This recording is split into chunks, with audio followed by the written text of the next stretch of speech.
अस्सलामुअलैकुम, good evening and welcome to our show the news room. मैं हूं आपके साथ जवेरिया जैद।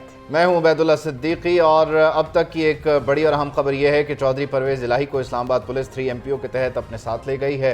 और दिन की एक बड़ी और अहम खबर यह है जिस पे कल रात से ही हम सोग मना रहे हैं, अफसोस का इजहार कर रहे हैं, एक दूसरे को दिलासा दे रहे हैं, वो है पेट्रोल की कीमत। मुल्क निगरानों के हाथ में है और निगरान हुकूमत ने अब तक 2 पेट्रोल बम गिराए हैं। पहला पेट्रोल बम 16 अगस्त को गिराया गया, जिसके बाद पेट्रोल फ़ी लीटर 290 रुपये 45 पैसे का हुआ। और फिर दूसरा पेट्रोल बम कल रात गए गिराया गया। यूँ यकम सितंबर से जो पेट्रोल की फ़ी लीटर कीमत है वो 305 रुपये 36 पैसे हो गई, जबकि हाई स्पीड डीजल की फ़ी लीटर कीमत 311 रुपये 84 पैसे हो गई है।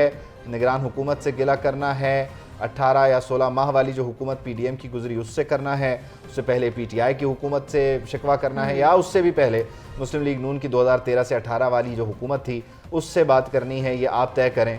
लेकिन मसला ये है कि पेट्रोल महंगा हो गया है, बिजली महंगी हो जाएगी, बाकी तमाम चीज़ें आपकी पहुंच से दूर हो जाएंगी। और वज़ीर आज़म साहब ये कह रहे हैं कि अगर ऐसा हो गया तो इतनी महंगाई तो नहीं है कि पहिया। हाँ, वो कह रहे हैं कि ये इतना कोई बड़ा मसला नहीं है। एक जानिब हम देख रहे हैं कि 305 रुपये का पेट्रोल हो गया तो क्या हुआ। हाँ, वो कह रहे हैं कि ये मसला नहीं है, अवाम सरापा एहतजाज है, शटर डाउन हड़ताल की जा रही है। लेकिन निगरान वज़ीर आज़म साहब कह रहे हैं कि बिजली के बिलों के मसले को बढ़ा चढ़ा के पेश किया जा रहा है। बिल तो जनाब देना ही होंगे और मुल्क में कोई बहरान नहीं है। उनके मुताबिक मनसूबा बंदी से मायूसी फैलाई जा रही है। तो न्यूज़ रूम में हम बात करेंगे कि ख्याल और हकीकत में फ़र्क क्या है।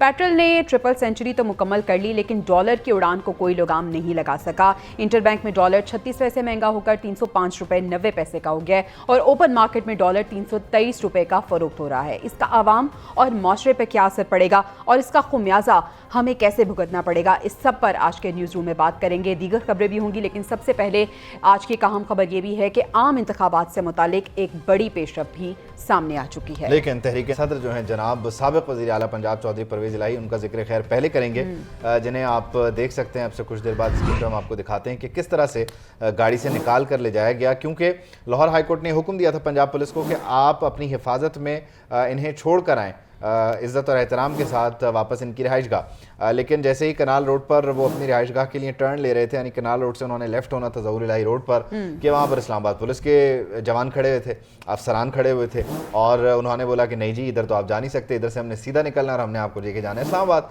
पूछा गया क्यों, तो बताया गया कि 3 MPO के तहत आपकी गिरफ्तारी होनी है। तो 3 MPO के तहत चौधरी परवेज़ इलाही साहब को गिरफ्तार कर लिया गया है। लतीफ़ खोसा साहब ने अलबत्ता दरवाजे के सामने खड़े होकर कुछ दलाइल दिए, कुछ बातें की, पुलिस वालों को समझाने की कोशिश की, लेकिन हुआ ये कि जो सारी सूरत हाल थी उसमें चौधरी परवेज़ इलाही साहब को फिर बिल आखिर गाड़ी से निकाला गया और अपने साथ ले जाया गया। मामलात हैं क्या, इस्लामाबाद पुलिस ने ये तैयारी कब की और क्या अहकामात हैं, मज़ीद क्या प्लान्स हैं, इस सब पर बात करते हैं। आदिल अब्बासी हम इस्लामाबाद से ज्वाइन करें। आदिल, कहिएगा इस वक्त सूरत हाल है क्या, इस्लामाबाद पहुँच जाएंगे परवेज़ इलाही, अडियाला जाएंगे डेफिनेटली, लीगल टीम की क्या इस वक्त प्लानिंग है? आज ही चैलेंज कर रहे हैं इस जो नज़रबंदी है उसको, हिरासत को? देखिए, जो साबिक वज़ीर आला पंजाब परवेज़ इलाही है, उनको आज लाहौर हाई कोर्ट की जानिब से रिहाई उनकी हुई, लेकिन जैसे ही वो घर पहुंचने लगे थे तो आगे इस्लामाबाद पुलिस की जानिब से तैयारी जो है वो मुकम्मल थी। DC Islamabad, deputy commissioner Islamabad की जानिब से 3 MPO का ऑर्डर जो है वो लेकर इस्लामाबाद पुलिस वहां पर पहुंच चुकी थी और इस्लामाबाद पुलिस ने वहां से उन्हें दोबारा गिरफ्तार किया। घर के करीब से दोबारा इनकी गिरफ्तारी जो है वो अमल में लाई गई। आज सुबह जराये के मुताबिक बताया जा रहा है कि DC इस्लामाबाद की जानिब से ये हुक्म जारी किया गया, ऑर्डर जारी किया गया, जिसके बाद इस्लामाबाद पुलिस जो है वो ऑर्डर लेकर लाहौर रवाना हुई और अब इस्लामाबाद पुलिस ने उनको गिरफ्तार कर लिया है, अपनी हिरासत में ले लिया है और अब जो साबिक वज़ीर आला पंजाब है परवेज़ इलाही, उनको लेकर इस्लामाबाद पुलिस जो है इस्लामाबाद की तरफ रवाना है अब। और बताया ही जा रहा है कि अडियाला जेल में उनको रखा जाएगा। वैसे अमूमन जो होता है जब गिरफ्तारी होती है तो किसी अदालत में पेश किया जाता है, लेकिन जब 3 MPO के तहत किसी की गिरफ्तारी होती है तो किसी अदालत में पेश नहीं किया जाता, लिहाजा उन्हें डायरेक्ट ही अडियाला जेल में ले जाया जाएगा। उनकी जो लीगल टीम है उनसे जब हमारी बात हुई तो उनकी जानिब से कहा गया कि इस्लामाबाद हाई कोर्ट में ये ऑर्डर जो है DC इस्लामाबाद का 3 MPO के तहत जो गिरफ्तारी का ऑर्डर है ये चैलेंज किया जाएगा। ताहम आज ये चैलेंज नहीं हो सकता, वक्त जो है वो खत्म हो चुका है अदालती जो औकात हैं वो खत्म हो चुके हैं, लिहाजा कल जो है अब कल सुबह ये ऑर्डर जो है चैलेंज किया जाएगा इस्लामाबाद हाई कोर्ट में, और उस पर अब समाअत कब होती है ये रजिस्ट्रार इस्लामाबाद की जानिब से कॉज लिस्ट जो है वो जारी की जाएगी। ताहम जो लीगल टीम है वो कह रही है कि कल ये ऑर्डर जो है डीसी इस्लामाबाद का ये चैलेंज किया जाएगा इस्लामाबाद हाई कोर्ट में। जो लीगल टीम है वो उसने अपनी तैयारी जो है वो भी मुकम्मल कर दी है। ताहम इस्लामाबाद पुलिस इस वक्त मोटरवे पर रवाना है मोटरवे के जरिए परवेज इलाही को लेकर आ रही है इस्लामाबाद, और लीगल टीम जो है वो तैयारियों में है कि जो डीसी इस्लामाबाद का आप कह लीजिए ऑर्डर है, नोटिफिकेशन है 3 MPO का, उसे वो इस्लामाबाद हाई कोर्ट में चैलेंज करें। लेकिन आज का अदालती वक्त खत्म हो गया, अब कल पे चली गई है ये बात। आदिल, कहिएगा कि इस वक्त सूरत हाल है क्या, ये जो ऑर्डर आया है ये प्राइमरली तो 1 महीने का होता है, ये 1 ही महीने का है या इसमें कुछ इजाफा किया गया है, 2 महीने का है, 3 महीने का जारी किया गया हो? ये ऑर्डर की कॉपी जो है इस वक्त मंजर आम पर नहीं आ सकी। ऑर्डर जो है वो सिर्फ पुलिस अफसरान के पास ही है, लिहाजा उसमें अभी तक की इतलात के मुताबिक, जराये के मुताबिक यही बताया जा रहा है कि 1 महीने का ये ऑर्डर है। 1 महीने के लिए उन्हें नजरबंद किया जाएगा अडयाला जेल में, लेकिन जब कॉपी सामने आएगी उसके बाद ही जो सूरत हाल है वो सामने आ सकेगी कि कितने दिन के लिए ये नजरबंदी जो है उसका ऑर्डर जारी किया गया है डीसी इस्लामाबाद की जानिब से। ताहम ये कंफर्मेशन है कि डीसी इस्लामाबाद की जानिब से ये ऑर्डर जारी किया गया 3 MPO के तहत गिरफ्तारी का, जिसके बाद इस्लामाबाद पुलिस वो ऑर्डर लेकर लाहौर रवाना हुई और फिर उनको गिरफ्तार किया गया, और अब इस्लामाबाद पुलिस जो है उनको लेकर इस्लामाबाद की तरफ रवाना है और अडयाला जेल में उन्हें रखा जाएगा, ये बताया गया है इस्लामाबाद पुलिस की जानिब से। गिरफ्तारी जो है उनकी कंफर्म हो चुकी है, वहां से लेकर इस्लामाबाद पुलिस जो है वो रवाना हो चुकी है। जो DIG ऑपरेशन है उनकी निगरानी में बताया जा रहा है जराये के मुताबिक कि उनकी निगरानी में टीम जो है वो गिरफ्तार किया गया है वज़ीर आला पंजाब को, और उसके बाद अब उन्हें लेकर इस्लामाबाद के लिए रवाना है। डीसी इस्लामाबाद का ये ऑर्डर है जो 3 MPO के तहत गिरफ्तारी है। अब देखना यही है कि कितने दिन की इनकी गिरफ्तारी और नजरबंदी जो है उसका ऑर्डर जारी किया गया है, वो उस हवाले से कुछ भी कहना कबल वक्त है। ये कॉपी जो है जब सामने आएगी उसमें चीजें जो है करना होगा, और 1 महीने का प्राइमरली जो है वो ये ऑर्डर होता है जिसमें नज़रबंद किया जाता है, नक्श अमन का खदशा होता है, जिसके पेश नज़र पहले भी रावलपिंडी इंतज़ामिया ने जनाब परवेज़ इलाही साहब जो हैं साबिक़ वज़ीर आला पंजाब तहरीक इंसाफ के सदर, उनको जो है वो नज़रबंद किया था अडयाला में ही, और फिर अडयाला के बाद उन्हें नैब के केस में, किकबैक्स के केस में नैब की जो टीम है उसने अदालत के ज़रिए उनका जिस्मानी रिमांड हासिल किया। जिस्मानी रिमांड कल तक का था, लेकिन आज लाहौर हाई कोर्ट से ये रिलीफ मिला है। लाहौर हाई कोर्ट ने यह भी कहा है कि किसी और मुकदमे में इनकी गिरफ्तारी ना की जाए, और फिर DIG ऑपरेशंस लाहौर को यह अहकाम दिए गए कि वो परवेज़ इलाही को घर तक छोड़कर आएँ, लेकिन वो घर तक पहुंच न सके। इससे पहले इस्लामाबाद पुलिस ने आन लिया उन्हें, और अब वो इस्लामाबाद के सफ़र पर हैं और इस्लामाबाद जा रहे हैं, जहां अडयाला जेल में वो DC इस्लामाबाद के ऑर्डर्स के मुताबिक 1 महीना गुजारेंगे, सिर्फ इसलिए कि उनके बाहर घूमने से जो नक्श अमन है उसके जो है उसमें उसका खदशा है, और इसको आप कह लीजिए कि एक प्रिकॉशन है जो पहले भी लिया गया, अब भी लिया गया, और PTI के जो मुतअद्दिद रहनुमा हैं उनके लिए ये प्रिकॉशन लिया गया था, और उनका कि जी ये अमन व अमान की सूरत हाल को ख़राब कर सकते हैं 9 मई के वाक़यात के बाद, तो इन्हें नज़रबंद रखना है। लेकिन क्योंकि लाहौर हाई कोर्ट का ऑर्डर इंटैक्ट है आज ही का, तो ये एक अच्छा आप कह लीजिए कि इनके पास एक बार्गेन होगा इस्लामाबाद हाई कोर्ट में प्रेजेंट करने के लिए, और शायद पहलू तो अपनी जगह, लेकिन उबैद मेरे ख्याल में कि जो परवेज़ इलाही हैं उनके सितारे खास से गर्दिश में जैसे ही बेचारे रिहा होते हैं, अभी थोड़ी सी रगड़ लग रही है, लेकिन आगे जाके चमकेंगे वो। हाँ, इसलिए ऐसे ही है, क्योंकि ये सियासत है, सियासत में ऐसे ही होता है। आज एक पहिए की तरह है, जो पहिया की साइड नीचे उसने ऊपर आना ही आना है। तो खैर आगे बढ़ते हैं, हम उन मसले मसाइल की बात करते हैं जो कि हमारे मुआशरे को दरपेश हैं। हम और आप सफ़र कर रहे हैं, पेट्रोलियम मसनूआत की बात करते हैं। पहली बार 300 का हिस्सा उबूर कर गई हैं पेट्रोलियम मसनूआत की कीमतें, और कीमतों में इजाफा भी कर दिया गया है। डॉलर के बाद पेट्रोल और डीजल की भी ट्रिपल सेंचुरी मुकम्मल हो गई है। निगरान हुकूमत ने रात गए पेट्रोल बम गिराया। पेट्रोल 14 रुपये 91 पैसे महंगा कर दिया गया, और पेट्रोल की नई कीमत 305 रुपये 36 पैसे मुकर्रर कर दी गई। हाई स्पीड डीजल 18 रुपये 44 पैसे महंगा किया गया। हाई स्पीड डीजल 311 रुपये 84 पैसे का हो गया है। तो डॉलर के बाद अब पेट्रोलियम मसनूआत ने भी ट्रिपल सेंचुरी मुकम्मल कर ली है, और प्राइसेस में इस कदर इजाफा हुआ है। 305 रुपये 36 पैसे का पेट्रोल हो गया। ये एक ना फेक नोटिफिकेशन गर्दिश करता रहा, जिसमें 18-19 रुपये या 20 रुपये का मामला था, तो लोग बड़े परेशान हुए। फिर वजारत खजाना ने क्लैरिफिकेशन दी कि ऐसा कोई चक्कर ही नहीं है, हमने कोई अभी तक रद्दो बदल नहीं किया है। फिर जो असल नोटिफिकेशन आया वो उसमें खैर कौन सी कोई गुंजाइश थी, 3-4 रुपए का फर्क था, वो फेक वाला ही माने हुए थे लोग तो भाई। तो फिर अगर वो जो नया वाला असल वाला आया था तो लोगों ने ये कहा कि हाँ उतना ही गम दिया जितना पहले वाले ने दिया। लोग क्या कह रहे हैं जरा सुने।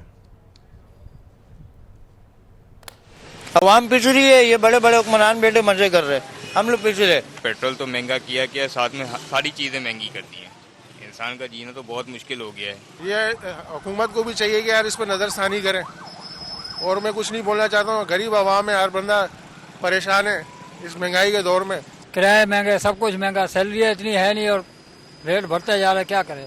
आपस के मसले अपने सियासतदान हल करें और मुल्क को कहीं अच्छे जगह लेकर चले। महंगाई तो बहुत हो गई, अल्लाह पाक हमारी हुकूमत को हिदायत दे और इनके अक्ल और शऊर खोल दे अल्लाह पाक, और हम लोगों को भी सब्र दे कि हम लोग इनके साथ लड़े नहीं और ये अपने तरीके से ही कुछ ना कुछ कर दें। पेट्रोल भाई बहुत महंगा हो रहा है, दिन पर दिन गरीब बंदे का कोई फायदा नहीं है चलने का, और खाए या पेट्रोल डाले या क्या करे, किराया भरे।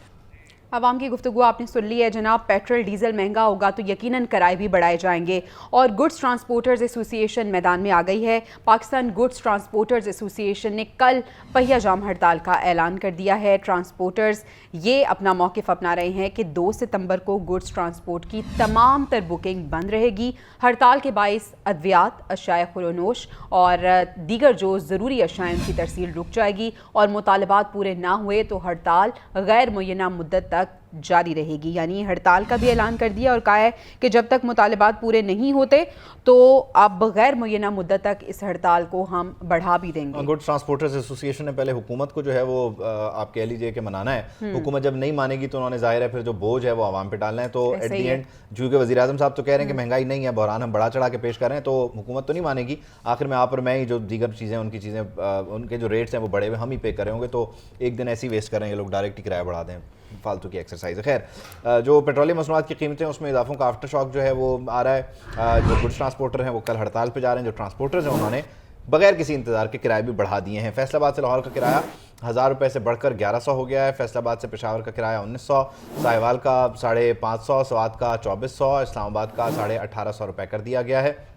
तो 100, 200, 300, 400 रुपए का फ़र्क इजाफा किया गया है क्योंकि जैसे ही पेट्रोल की प्राइसेस इंक्रीज होती हैं तो यकीनन जब पेट्रोल महंगा होगा तो किराए भी महंगे होंगे, लेकिन महंगी होगी, जिंदगी पेट्रोल महंगा होगा नहीं भाई, जिंदगी सस्ती रह गई है, सिर्फ बाकी सारी चीज़ें जो है वो महंगी हो गई हैं क्योंकि आवाम जो है वो यही कह रही है कि हमें जीने तो दें, क्योंकि जो ज़रूरी अशिया हैं वो यही तमाम तरह हैं। वज़ीर आज़म साहब बहरान है ही नहीं, जिए ये वैसे अजीब स्टेटमेंट है उनकी कि बहरान है ही नहीं है और ख़ुद क्रिएट किया हुआ है हमने ये बहरान।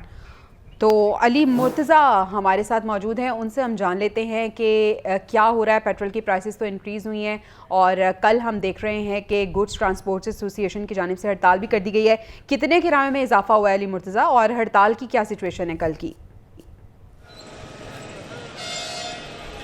हाँ जी बिल्कुल, मुल्क में महंगाई पहले से ही ज़्यादा थी और फिर बिजली की जो की बिलों में जो इजाफा देखने को मिला, फिर इसके बाद पूरे मुल्क में एहतजाजी मुजाहरे हो रहे थे। लेकिन कल निगरान हुकूमत ने दूसरी बार पेट्रोल मसनूआत की कीमतों में इजाफा किया गया, जिसके बाद पूरे मुल्क में इस वक्त शहरी जो है वो गुस्सा हो रहे हैं क्योंकि ट्रांसपोर्ट की अगर अब बात की जाए तो ट्रांसपोर्ट के किरायों में भी इजाफा देखने को मिल रहा है। इस वक्त मैं इस्लामाबाद के एक मुकामी अड्डे पर मौजूद हूँ। यहाँ पर अगर बात की जाए तो पहले इस्लामाबाद से लाहौर तक 1000 या 1100 तक किराया था, लेकिन अब जैसे ही कल रात ये पेट्रोल की कीमतें बढ़ी तो इसकी जो अब इजाफा हो गया किरायों में तो वो तकरीबन 1400 तक पहुंच गए। यहाँ पर अगर लोकल ट्रांसपोर्ट की भी बात की जाए तो इस्लामाबाद से रवाद तक पहले किराया 150 तक था, लेकिन अब जैसे ही पेट्रोल की कीमतें बढ़ी तो यहाँ पर किराया जो है वो 250 तक पहुँच गया। यहाँ पर ट्रांसपोर्ट मालिकान भी परेशान दिखाई दे रहे, शहरी भी यहाँ पर परेशान दिखाई दे रहे। जी अच्छा अली मुर्तज़ा, शहरी क्या कह रहे हैं, क्या दुहाई दे रहे हैं और उनका क्या मुतालबा है?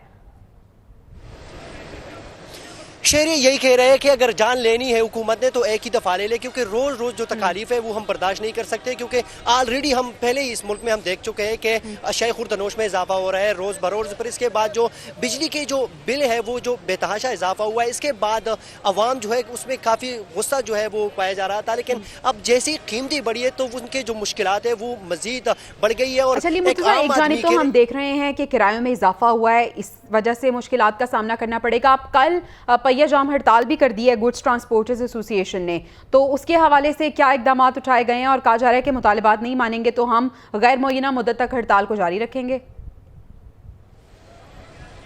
जी बिल्कुल, क्योंकि हम ऑलरेडी देख सकते हैं कि ताजर बरादरी की तरफ से कल मुल्क दी गई है, क्योंकि यहाँ पर कल ताजर बरादरी जो है वो सरापा एहतजाज पर होंगे और इसी तरह ये जो ट्रांसपोर्ट मालिकान की तरफ से भी एहतजाज की कॉल दी गई है। इसका मतलब है कि लोग परेशान हो गए, यहाँ पर वो आम आदमी हो या हर तबके के जो लोग हैं वो यहाँ पर परेशान हो गए हैं। अल्टीमेटली जो आवाम को उठानी पड़ेगी, क्योंकि अगर हड़ताल होगी तो अद्वियात अशया खुरनोश की तरसील का निज़ाम भी मुतासिर होगा, तो सारे का सारा जो बोझ है वो आवाम पे ही डाला जा रहा है, चाहे वो हड़तालों की सूरत में है, चाहे वो बिलों की सूरत में है, पेट्रोलियम मसनूआत की कीमतों में इजाफे की सूरत में है। तो जो खुमियाजा है वो अल्टीमेटली आवाम को ही भुगतना पड़ा है। कौन सा बोझ, कौन सा खमियाजा? बहरान ही नहीं है। अच्छा है ही नहीं, क्या हो गया आपको? कोई चक्कर ही नहीं। हम तो वैसे ही बैठ के 1 घंटा ज़ाया कर रहे हैं। निगरान हुकूमत ने जो है आते ही दूसरा आवाम पर पेट्रोल बम गिराया, लेकिन ये पेट्रोल बम है, बहरान थोड़ी है। निगरान हुकूमत ने पहला पेट्रोल बम गिराया था 16 अगस्त को, और पेट्रोल जो है वो 17 रुपये 50 पैसे फ़ी लीटर महंगा हुआ। नई कीमत 290 रुपये हुई, 290 रुपये 45 पैसे हुई, और डीजल जो है वो 20 रुपये फ़ी लीटर महंगा हुआ, और फिर डीजल की नई कीमत हो गई थी 293 रुपये 40 पैसे। फिर दूसरा पेट्रोल बम गिराया गया कल रात को। यूँ 1 सितंबर से जो पेट्रोल है वो 14 रुपये 91 पैसे महंगा हुआ, और पेट्रोल की नई कीमत 305 रुपये 36 पैसे हो गई, और हाई स्पीड डीजल 18 रुपये 44 पैसे महंगा किया गया। यूँ हाई स्पीड डीजल की नई कीमत 311 रुपये 84 पैसे हो गई है। बहरान नहीं है, बस पेट्रोल महंगा हो रहा है, और पेट्रोल जो है वो $1 का आपको 1 लीटर मिल रहा है। देखें, आपकी इकोनॉमी डॉलर्स में जा रही है, डॉलर्स में जा रही है। $1 में आपको 1 लीटर मिल रहा है, $0.96। अच्छा उबैद, निगरान हुकूमत से क्या हमने गिला करना? अब हम देख रहे हैं कि ये सिलसिला तो बहुत पहले से जारी है। बिल्कुल, बाकियों के हिस्से में नहीं, इसमें ये फैक्चुअली आप ठीक है, लेकिन कल का जो बयान है उससे पता चल रहा है कि थोड़ा सा इनसेंसिटिव है। लोग पिछले 7-8 दिन से सड़कों पर एहतजाज कर रहे हैं, और वजीर आजम साहब ने कहा कि कोई बहरान नहीं है। तो मैं सिर्फ उस चीज़ को तनकीद कर रहा हूँ, बाकियों का तमाम का हिस्सा है। हाँ। लेकिन ये इनसेंसिटिव लेकिन हम देख रहे थे कि निगरान जो वजीर आजम थे बड़े एक्टिव नजर आ रहे थे, इजलासों पे इजलास हो रहे थे, और कहा जा रहा था कि कोई मुदावा हम करेंगे, ये जो आवाम पे इतना बोझ डाला गया है, और कोई हम सोल्यूशन निकालेंगे। लेकिन 18 माह की अगर हम बात करें तो जनाब मुसलसल पेट्रोल बम गिराए गए। निगरान हुकूमत आ गई, लेकिन आवाम को रिलीफ ना मिल सका। निगरान हुकूमत ने आवाम पे दूसरा पेट्रोल बम गिरा दिया है। PTM हुकूमत ने आवाम पर 5 बड़े पेट्रोल बम गिराए थे। अगर हम बात करें PTM हुकूमत की, तो मई 2022 में पहला पेट्रोल बम गिराया गया। पेट्रोल 30 रुपये महंगा करके कीमत 179 रुपये 86 पैसे कर दी गई। इसके बाद 1 जून 2022 को शहबाज हुकूमत ने एक बार फिर आवाम पे पेट्रोल बम बरसाया, कीमत में 30 रुपये इजाफा किया, और कीमत 209 रुपये 86 पैसे पे जा पहुंची। महज 15 दिन बाद 15 जून 2022 को एक और झटका दिया गया। मजीद 24 रुपये इजाफा करके पेट्रोल की कीमत 233 रुपये 86 पैसे मुकर्रर कर दी गई। फिर नया साल आया। नए साल 2023 के पहले माह में ही शहबाज हुकूमत ने आवाम को महंगाई का तोहफा दिया। जनवरी 2023 की 29 तारीख जब पेट्रोल 35 रुपये फ़ी लीटर महंगा कर दिया गया, और पेट्रोल की नई कीमत बनी 249 रुपये 80 पैसे। इसके बाद फरवरी का महीना आया। फरवरी 2023 को पेट्रोल 22 रुपये पैसे महंगा हुआ, और कीमत 272 रुपये मुकर्रर कर दी गई। निगरान हुकूमत ने 15 अगस्त 2023 को पेट्रोल फ़ी लीटर 17 रुपये 50 पैसे महंगा करके कीमत 290 रुपये पे पहुंचा दी। फिर 1 सितंबर यानी आज का रोज़ आया, पेट्रोल 14 रुपये 91 पैसे फ़ी लीटर महंगा हुआ, और जो अब करंट कीमत है वो पेट्रोल की है 305 रुपये 36 पैसे। यानी अब 305 रुपये का पेट्रोल हो गया है। ट्रिपल सेंचुरी इसने क्रॉस कर ली है, और न जाने ये सिलसिला जो है वो थमेगा या नहीं, और कहाँ तक पहुँचेगा, आवाम का यही सवाल है। पेट्रोलियम लेवी जो है उसमें इजाफा होता जा रहा है। 60 रुपये तक की तो गुंजाइश थी, और बताया जा रहा है कि 60 रुपये तक पहुँच गए हैं ये सारे मामलात। गुज़िश्ता 5 सालों की हम बात कर रहे हैं। गुज़िश्ता 5 सालों की सूरत हाल है क्या? पेट्रोल जो है मजमूई तौर पर 65% महंगा हुआ है, और जो पेट्रोल है वो PTI हुकूमत में 95 रुपये था, और जो डीज़ल था उसकी कीमत जो थी वो आपके सामने है। 2022 में जो PTI की हुकूमत का अख्तिताम हुआ 149 रुपये 86 पैसे का पेट्रोल था, और डीज़ल जो है वो 114 रुपये 15 पैसे का था। और इसके बाद PTI दौर में जो पेट्रोल महंगा हुआ मजमूई तौर पर वो 36% था, और डीज़ल जो है वो 22% महंगा हुआ। जबकि PDM हुकूमत के जो 16 माह थे उसमें पेट्रोल 45% महंगा हुआ, और डीज़ल जो है वो 47% महंगा हुआ। तो मजमूई तौर पर गुज़िश्ता 5 सालों में ये 65% महंगा हुआ है। PDM हुकूमत के 16 माह में पेट्रोल जो है वो 272 रुपये 95 पैसे से शुरू हुआ, बल्कि यहाँ पे छोड़ा उन्होंने। और निगरान हुकूमत में जो इसकी कीमतें हैं उसमें 20 रुपये फ़ी लीटर का एक इजाफा हुआ, फिर 17 रुपये का एक इजाफा हुआ, फिर 15 रुपये का एक इजाफा हुआ, तो ये सारी सूरत हाल है। अगर देखा जाए तो पिछले कोई 45 दिनों में 20, 17 और अब ये 15 तो कमोबेश कोई 52-53 रुपए का ये इजाफा कर दिया गया है। और बहरान नहीं है। जब आप ये बता रहे थे तो मैं बस ये सोच रही थी कि इजाफा देखें, 20 रुपए का इजाफा, 17 रुपए का इजाफा, 15 रुपए का इजाफा। इसमें पता कैफियत क्या होती है, जब जैसी ये खबर आती है ना, वो नोटिफिकेशन हम जब घरों पे होते हैं मोबाइल देखते तो वो 2, 4, 5 मिनट ना अपने आप को जरा उस कैफियत से सारे चीज़ों को कैलकुलेट करके निकालने में लगते हैं, और फिर उसके बाद वो आधा घंटे तक जो है ना उसके आफ्टर शॉक्स रहते हैं कि अच्छा ये चीज़ यहाँ, वो चीज़ वहाँ, मैनेज कैसे करना है, क्या कैसे करना है। एग्जैक्टली। और तमाम जो लोग हैं, अवाम है, उसका यही सूरत हाल है। अच्छा, ये कहा जाता है कि भाई पूरी दुनिया ही महंगाई से मुतासर है। अब हम बात करते हैं कि दुनिया के जो मुख्तलिफ ममालिक है वहाँ पर पेट्रोल की कीमत पाकिस्तानी रुपए की अगर हम बात करें तो इसमें कितनी है। दुनिया में सबसे महंगा पेट्रोल हांगकांग में पाकिस्तानी 838 रुपए फी लीटर है। आइसलैंड में पेट्रोल 731 पाकिस्तानी रुपए फी लीटर है।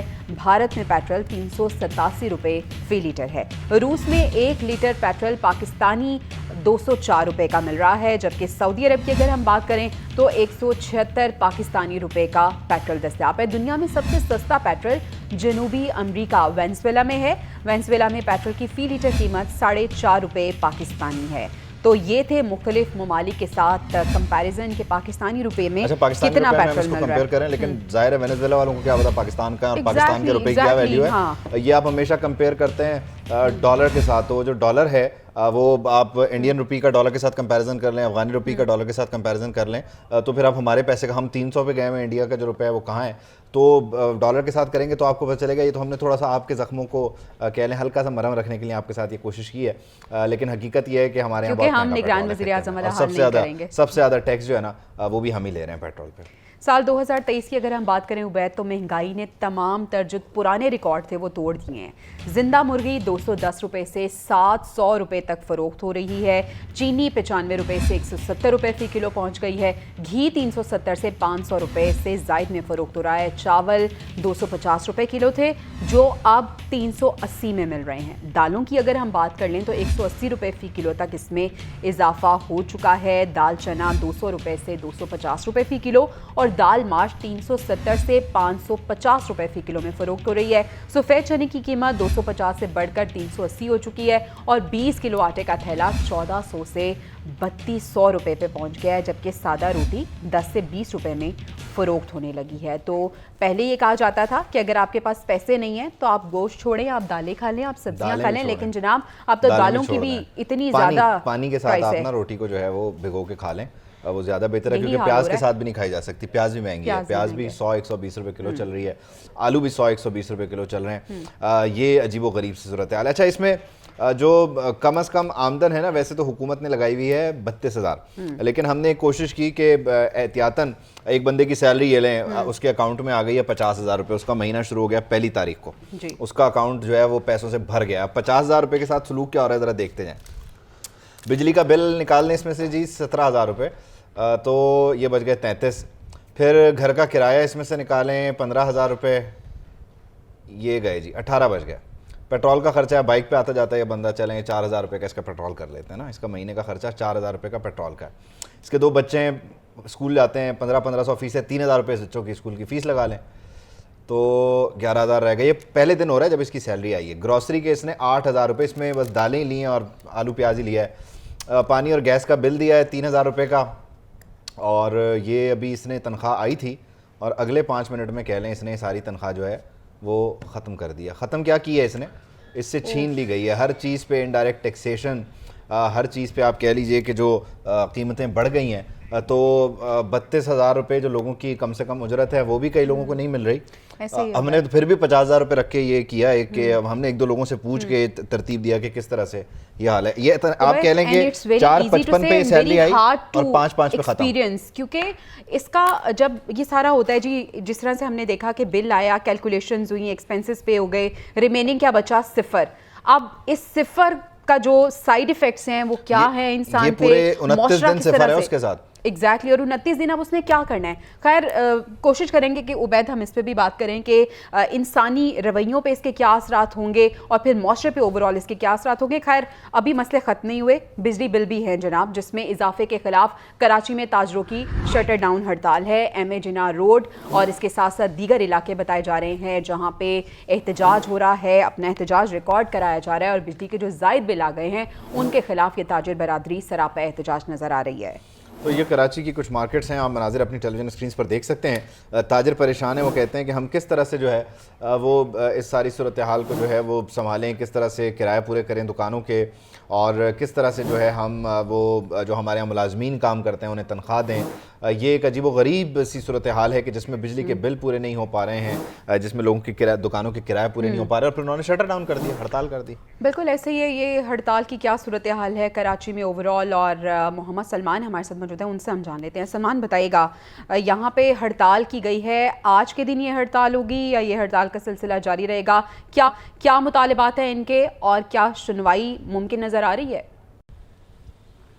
जी बिल्कुल, ये जो हड़ताल है आज, इसका मामला जो है वो एक हफ्ते पहले अगर हम पीछे चले जाएं तो ये सिलसिला ये शुरू हुआ कि एक तरफ तो बढ़ती महंगाई थी, ऊपर से जो के इलेक्ट्रिक के बिल थे, उसके बाद जो है वो ओल्ड सिटी एरिया की टिम्बर मार्केट से एहतजाज का सिलसिला शुरू हुआ। जब एक मीटर काटने पे ये मामला शुरू हुआ था कि महंगा बिल देने पे जब नहीं भरा गया तो मीटर काटने के इलेक्ट्रिक का हमला आ गया और उस पर फिर जो है वो एक टिम्बर मार्केट के सदर पर FIR हो जाती है और फिर रोज़ाना की बुनियाद पर मुख्तलिफ मार्केटों में जो है वो एहतजाज का सिलसिला शुरू हुआ और यह एहतजाजी तहरीक एक बन गई। और आज हमने देखा कि यह एहतजाजी तहरीक इस हद तक मुनज़्ज़म थी कि आज जो है वो कराची की तमाम ही मार्केटें मुकम्मल तौर पर बंद थी। सिंध ताजिर इत्तेहाद हो, कराची ताजिर इत्तेहाद हो, टिम्बर मार्केट हो या मेमन मार्केट हो, इस तरह की तमाम मार्केटें जो है वो आज मुकम्मल तौर पर शटर डाउन हड़ताल की गई। मादी की हड़तालों में अगर बात की जाए तो ऐसा होता था कि सुबह के वक्त जो है वो मार्केटें बंद की जाती थी और फिर दोपहर में जो है वो खुलना शुरू हो जाती थी, लेकिन अब तक ताहाल मार्केटें नहीं खुली हैं और ताजरों का यही मुतालबा है कि भारी भरकम बिल, भारी भरकम टैक्स अदा करने के बावजूद जो है वो माइशत जो है वो एक जगह मुस्तहकम नहीं हो रही है। उसके बाद जो है मज़ीद टैक्सेस दिए जाते हैं, मज़ीद टैक्सेस लिए जा रहे हैं, जिस पर जो है वो कारोबार जो है वो एकदम मुश्किल हो चुका है कि कारोबार कैसे गुजारें। अभी अगर इन कारोबार की बात करें, इन सनतों की बात करें, तो जहाँ ये कारोबार और इस तरह की हड़तालें होती हैं वहाँ एक आम आदमी जो रोज़ कमाता है, जो मजदूर तबका है, वो इससे भी परेशान है कि अगर इस तरह की हड़ताल हो। बिल्कुल आप ठीक कह रहे हैं सलमान के आम आवाम भी इससे मुतासिर है और कारोबारी तबका भी इससे बुरी तरह मुतासिर है, क्योंकि ये जो इफेक्ट इसका सामना तो सारे ही कर रहे हैं। बहुत शुक्रिया, आप हमारे साथ मौजूद थे और सूरत हाल कराची की बता रहे थे। अभी मियाँ अंजुम निसार साहब ने हमें ज्वाइन किया है, मारूफ बिजनेसमैन है, सनतकार हैं। बहुत शुक्रिया मियाँ अंजुम साहब आपके वक्त का। अंजुम साहब, देख रहे हैं आप किस तरह की ये सिचुएशन बन रही है, मईशत की जो सूरत हाल है, आम आवाम तो परेशान है ही है, लेकिन जो कारोबारी तबका है वो भी बहुत ज़्यादा परेशान है। आज कराची की अगर हम बात करें तो यहाँ पे पहिया जाम हड़ताल है और ये हम देख रहे हैं कि इत्तेहाद हुआ हुआ है, तमाम जो ताजिर है उन्होंने इत्तेहाद किया है और तमाम मार्केट आज बंद है। ये सिलसिला किस तरह और कब तक जारी रहेगा? बहरहाल जी, बड़ी अफसोसनाक बात है कि हमारे मुल्क की हमारी मईशत जो है वो उसका ट्रैक जो दुरुस्त नहीं है, डायरेक्शन दुरुस्त नहीं है और जो माजी की जो हमने गलतियां की थी वो हमारे सामने आ रही हैं। आज अगर हमारी जो बिजली की जो प्रोडक्शन है ये अगर इंडिजनाइज होती, ये सोलर पे होती या विंड मिल पे होती या ये हाइडल पे होती तो हमें शायद इतनी मुश्किलात ना आती। हमारा मॉडल था कि हमने बिजली बनानी है, गैस पे बनानी है, बिजली बनानी है, इंपोर्टेड कोयले पे बनानी है, बिजली बनानी है, फर्नेस ऑयल पे प्रोड्यूस करनी है। तो इसी वजह से एक तो आपका जो वो इंपोर्ट बिल बढ़ा, डॉलर का जो डिवैल्यूएशन है उसकी कॉस्ट भी बेसिकली आपकी जो है ना करंट डेफिसिट है और ट्रेड डेफिसिट है। तो बेसिकली मॉडल था ना 2013 से 18 में हमने बड़ी 12,500 मेगावाट बिजली इंपोर्टेड फ्यूल पे जो लगाई है, उसने वो बेसिकली वो बर्बादी है इस वक्त हमारे सामने आ रही है।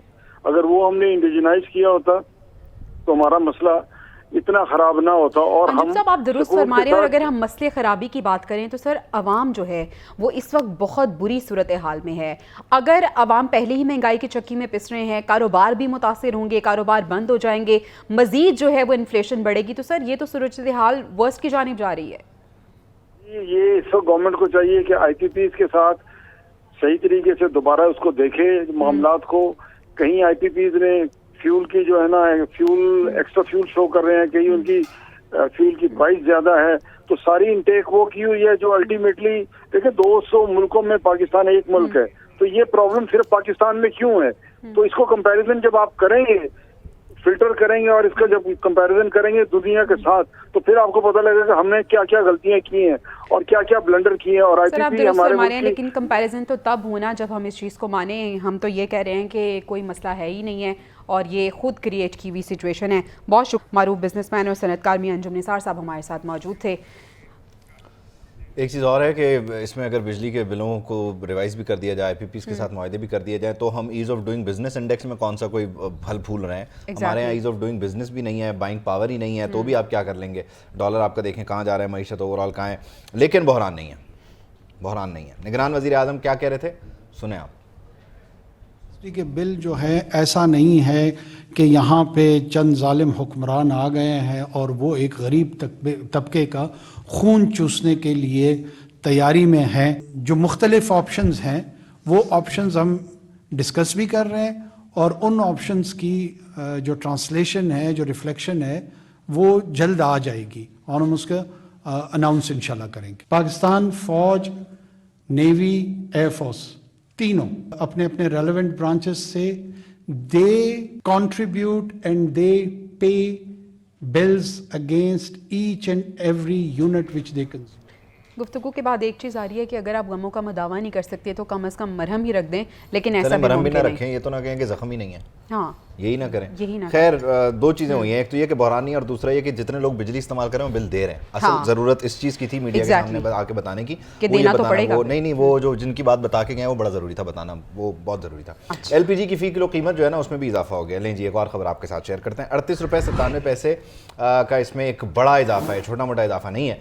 LPG की फ़ी किलो कीमत जनाब 201 रुपये 15 पैसे से बढ़कर 240 रुपये 12 पैसे मुकर्रर कर दी गई है। 11.8 किलो सिलेंडर की कीमत में 459 रुपये 85 पैसे का इजाफा हो गया है। घरेलू सिलेंडर की कीमत 2373 रुपये 64 पैसे से बढ़कर 2833 रुपये 49 पैसे हो गई है। मुबारक हो पाकिस्तान। और मुल्क की सूरत हाल ये है कि अभी भी गर्मी का मौसम है, बहुत सी जगह ऐसी हैं उबैद जहाँ पे गैस नहीं आ रही, तो उन्हें एनी केस सिलेंडर्स यूज करने पड़ेंगे। बहरान नहीं है, तो बहरान नहीं है, आपने घबराना नहीं है। मुल्की मईशत को संभाला ना मिला और ओपन मार्केट में डॉलर भी जनाब मजीद 5 रुपये महंगा हो गया है। ओपन मार्केट में डॉलर 328 रुपये पर बंद हुआ है। इंटरबैंक में डॉलर 7 पैसे सस्ता हुआ। इंटरबैंक में डॉलर 305.54 रुपये से कम होकर 305.47 रुपये पर बंद हुआ है। पाकिस्तान स्टॉक मार्केट में 310 पॉइंट्स के इजाफे से 45,312 पॉइंट्स पर आज स्टॉक मार्केट बंद हुई है। तो मुल्की मईशत पता नहीं अब हम कब अनाउंस करेंगे कि इसमें बेहतरी आ रही है, लेकिन अभी तक तो कोई बेहतरी की सूरत हाल नज़र नहीं आ रही है। डॉलर की प्राइस में इजाफा होता जा रहा है और डॉलर को देखा देखिए पेट्रोलियम मसनूआत ने भी ट्रिपल सेंचुरी मुकम्मल कर ली है, लेकिन डॉलर की उड़ान जो है वो थमी नहीं है। ओपन मार्केट में डॉलर 328 रुपये पर बंद हुआ है। नजीब नाइट हमें कराची से ज्वाइन कर रहे हैं। नजीब, आपसे हम रोज़ाना पूछते हैं मार्केट को क्या हो गया है। आज हम आपसे ये नहीं पूछेंगे, हम आपसे बताएंगे कि हम आपसे जानना चाहेंगे कि आप बताएं वो लोग जो मार्केट में आ रहे हैं उनके चेहरे कितने परेशान हैं डॉलर की इस ऊंची उड़ान को देख के, क्योंकि डॉलर तो थमने वाला है नहीं। हम क्या इसका हल निकालें, आप उन लोगों की बताएं कुछ।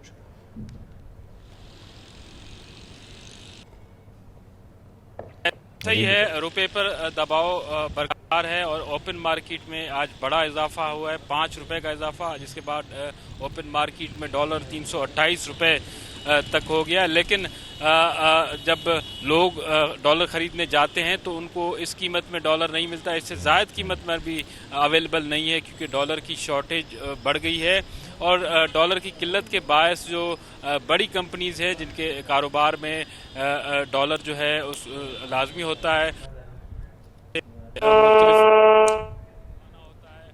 उनको जो है दुश्वारियाँ पेश आ रही हैं, जिसके बाद मुल्क की मईशत पर भी इस तमाम तर सूरत हाल का असर पड़ रहा है।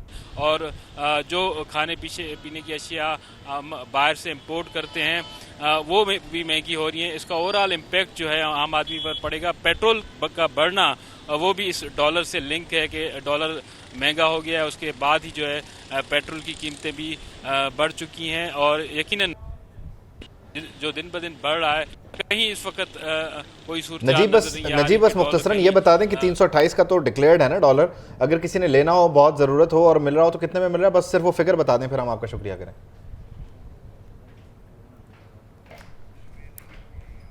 ओहो, ये नजीब रुक गए।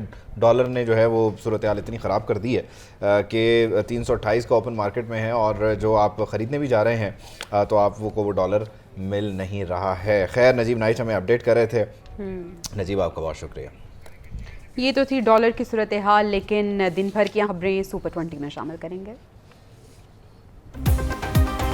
भारत 5 अगस्त के गैर कानूनी गाज़िबाना इक़दाम वापस ले, मसले कश्मीर पर मुज़ाकरात के लिए मुनासिब माहौल बनाए, दफ्तर ख़ारजा की हफ्तावार न्यूज़ ब्रीफिंग। सदर मुमलिकत डॉक्टर आरिफ अलवी ने कौमी इक़्तिसादी काउंसिल की तश्कील की मंजूरी दे दी। काउंसिल के कुल 13 मेंबरान हैं। वज़ीर आज़म पाकिस्तान चेयरमैन होंगे। मुल्क भर से जान बचाने वाली अद्वियात की कमी को दूर करने के लिए कमेटी तश्कील। एडिशनल डायरेक्टर ड्रेप सैयद ज़िया कमेटी के सरबराह होंगे। कराची में आशूब चश्म की वबा फैल गई। रोजाना दर्जनों मरीज अस्पतालों में रिपोर्ट होने लगे। इब्तदाई अलामात में आंखें लाल, पानी जारी होना और खारिश शामिल की दरख्वास्त। गुजरावाला के तमाम तालीमी बोर्ड में तालीम से बड़ा खिलवाड़। 2021-22 और 23 के मैट्रिक और इंटरमीडिएट इम्तहानात में 11 तलबा के नताइज में रद्दोबदल का इंकशाफ। पेशावर में BRT सर्विस मुअत्तल, मुसाफिर परेशान। तर्जुमान सदफ कामिल का कहना है कि सिस्टम अपग्रेड होने के बाद बस सर्विस बहाल कर दी जाएगी। दरिया सतलुज में भोका पतन के मकाम पर दरमियानी दर्जे का सैलाब। हावलंगर में दरियाई बेल्ट के 102 देहात मुतासिर। 1 लाख से ज्यादा अफराद नकल मकानी कर गए। जलालपुर पीरवाला में 300 से ज्यादा बस्तियां ज़ेर-ए-आब। नवाही इलाका मोहाना संदेला का हिफाजती बंद टूट गया। रिहायशी मकानात पानी की जद में आ गए। जड़ावाला में बहाली का काम तेजी से जारी। गिरजाघरों समेत मुतासर रिहायशी इमारतों की बहाली का काम जारी। बिजली और गैस के कनेक्शन भी बहाल। और कांगो में अक़वाम मुत्तहिदा मुखालिफ रैली निकालने वालों के खिलाफ क्रैकडाउन में 48 से ज्यादा अफराद हलाक।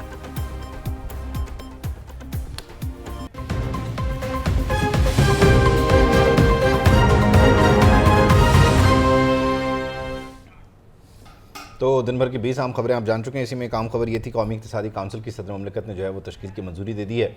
अब बस कल वो ट्वीट ना कर दें, उनसे तो ये डर लगा रहता है। बिल्कुल ऐसा ही है। नैब ने कारोबारी शख्सियात के खिलाफ गलत इस्तेमाल किया गया किसी जुर्म की नौयत तब्दील करना दुरुस्त नहीं है। करप्शन माशरे और अवाम के लिए नुकसानदेह है। नैब तरामीम में जुर्म को ख़त्म करना कानूनी है या गैर कानूनी। अगर पार्लियामेंटेरियन से अपने फ़ायदे के लिए कानून बनाया है तो आइंदा अवाम इनको मुंतखब नहीं करेंगे। ये कहा गया चीफ जस्टिस उमर अता बंदियाल की जानिब से। नैब तरामीम केस की समाअत के दौरान उनके ये रिमार्क्स सामने आए हैं। उन्होंने कहा है कि मई 2023 से पहले नैब रेफरेंस का वापस होना एक संजीदा मामला है। चीफ जस्टिस की जानिब से ये रिमार्क्स भी दिए गए हैं। करप्शन मुआशरे और अवाम के लिए नुकसानदेह है और साथ साथ उन्होंने कहा कि अगर पार्लियामेंटेरियंस ने अपने फ़ायदे के लिए कानून साजी की है तो फिर अवाम उन्हें वोट नहीं देंगे। तो आखिरी जो 15-16 दिन रह गए हैं उसमें इस केस का फैसला भी करना है और साथ ही साथ जो आइंदा इलेक्शन है उससे मुतालिक भी चीफ जस्टिस साहब अपनी राय का इजहार कर रहे हैं, जो कि खासा दिलचस्प है। शबिया नकवी से बात करते हैं। शबिया, आज के दिन की क्या कार्रवाई रही, ज़रा बताइएगा। जी बिल्कुल नैब तरामीम के खिलाफ जो केस था उसकी चीफ जस्टिस की सरबराही में 13 रुकनी जो खसूसी बेंच है उसने जो समाअत की और उसमें हमने एक बार फिर देखा कि PTI की जो पार्लियामेंट से बाहर आने को जो है उस पर भी बात की गई। लेकिन जो सबसे अहम बात है वो तरामीम की नैब की तरामीम से किस किस नैब मुलजिम को फ़ायदा पहुँचा। एहतसाब ब्यूरो ने सुप्रीम कोर्ट को ये सब बताया और उन्होंने जो है रिपोर्ट जो है वो सुप्रीम कोर्ट में पेश की, जिसमें ये बताया गया कि रवां साल 30 अगस्त तक 12 रेफरेंस नैब अदालतों से मुंतकिल हुए हैं, जबकि तरमीम से फ़ायदा उठाने में साबिक सदर आसिफ अली जरदारी, शाहिद खान नबासी, खुशीद अनवर जमाली, मंजूर कादर काका, ख्वाजा अनवर मजीद के जो नैब के मुकदमात थे वो मुंतकिल हुए। जबकि जाली अकाउंट्स केस की मरकजी मुलजम हुसैन लवाई का केस भी नैब की जो दायरा कार से निकल गया है। आसिफ अली जरदारी के खिलाफ जो पार्कलैंड रेफरल एहतसाब अदालत ने तरमीम के बाद वापस कर दिया। ओमनी ग्रुप के अब्दुल गनी मजीद के खिलाफ नैब केस भी एहतसाब अदालत से वापस हो गए। तो मजमूई तौर पर अगर रवां साल की हम बात करें तो 22 मुकदमात जो है एहतसाब अदालतों वो से क्या वापस मामला था हुए। कि जिसमें काम ने आज इसको खत्म करना है और फिर कुछ वकला ने कहा कि नहीं हमें कुछ वक्त दिया जाए, ये क्या मामला हुआ था? जी बिल्कुल, पहले यही कहा गया था कि क्योंकि जब टाइम मांगा गया तो उन्होंने कहा कि आज जुमे का टाइम है, इसकी हेयरिंग भी सुबह 9:30 बजे शुरू हुई थी और कहा यह गया था कि जुमे से पहले हमें इस केस को ख़त्म करना है। लेकिन जब हुकूमती वकील के बाद ख्वाजा हारिस ने अपने दलाइल देने शुरू किए तो उसके बाद ये कहा गया चीफ जस्टिस की जानिब से कि अब इस केस की समाअत जो है वो मंगल तक मुलतवी की जाती है और मंगल को दोबारा जो है वो इस केस की समाअत की जाएगी।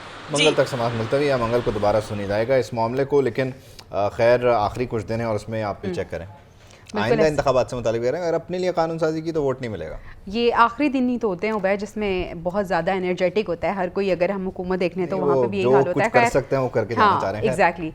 पीटीआई जनूबी पंजाब के सदर सेनेटर रौन अब्बास ने अपने ओहदे से इस्तीफ़ा दे दिया है। 9 मई के वाक़यात की मजम्मत की है और सियासत से अलहदगी का ऐलान भी कर दिया है। सेनेटर रौन अब्बास का ये कहना है कि 9 मई का वाक़या पाकिस्तान की तारीख पर सियासी धब्बा है। पाकिस्तान के अवाम और फ़ौज लाजिम मलजूम हैं। उन्होंने क्या कहा है वो सुनते हैं। रौन अब्बास ने आज 4 माह बाद कमोबेश 9 मई के वाक़यात की मजम्मत की है और उन्होंने इस वाक़े को सियासी धब्बा भी कहा है और जो पार्टी ओहदा है उससे उन्होंने इस्तीफ़ा दिया और सियासत से भी उन्होंने जो है वो पीटीआई की लाताल्लुक़ी का ऐलान किया है। तो 9 मई को गुज़रे कमोबेश 4 माह हो गए हैं, लेकिन उसके जो आफ्टर इफ़ेक्ट्स हैं वो आप देख सकते हैं कि 4 माह बाद भी आ रहे हैं और रौन अब्बास जो हैं वो 4 माह बाद तहरीक इंसाफ को छोड़ रहे हैं और 9 मई के वाक़े की मजम्मत कर रहे हैं, जो कि शायद इसके बाद कोई पार्टी ज्वाइनिंग का ऐलान भी जो मैं बात कर रहा था आदिल साहब से भी अब से कुछ देर पहले परवेज़ इलाही की गिरफ्तारी पर कुछ लोग कह रहे हैं कि अभी एक नया फेज शुरू होगा जिसमें मजीद सख्ती होगी और बहुत सारे लोग छोड़ना दोबारा शुरू कर देंगे। ठीक है, और उसके बाद दूसरे ग्रुप को ज्वाइन भी करना शुरू करें। हाँ जी,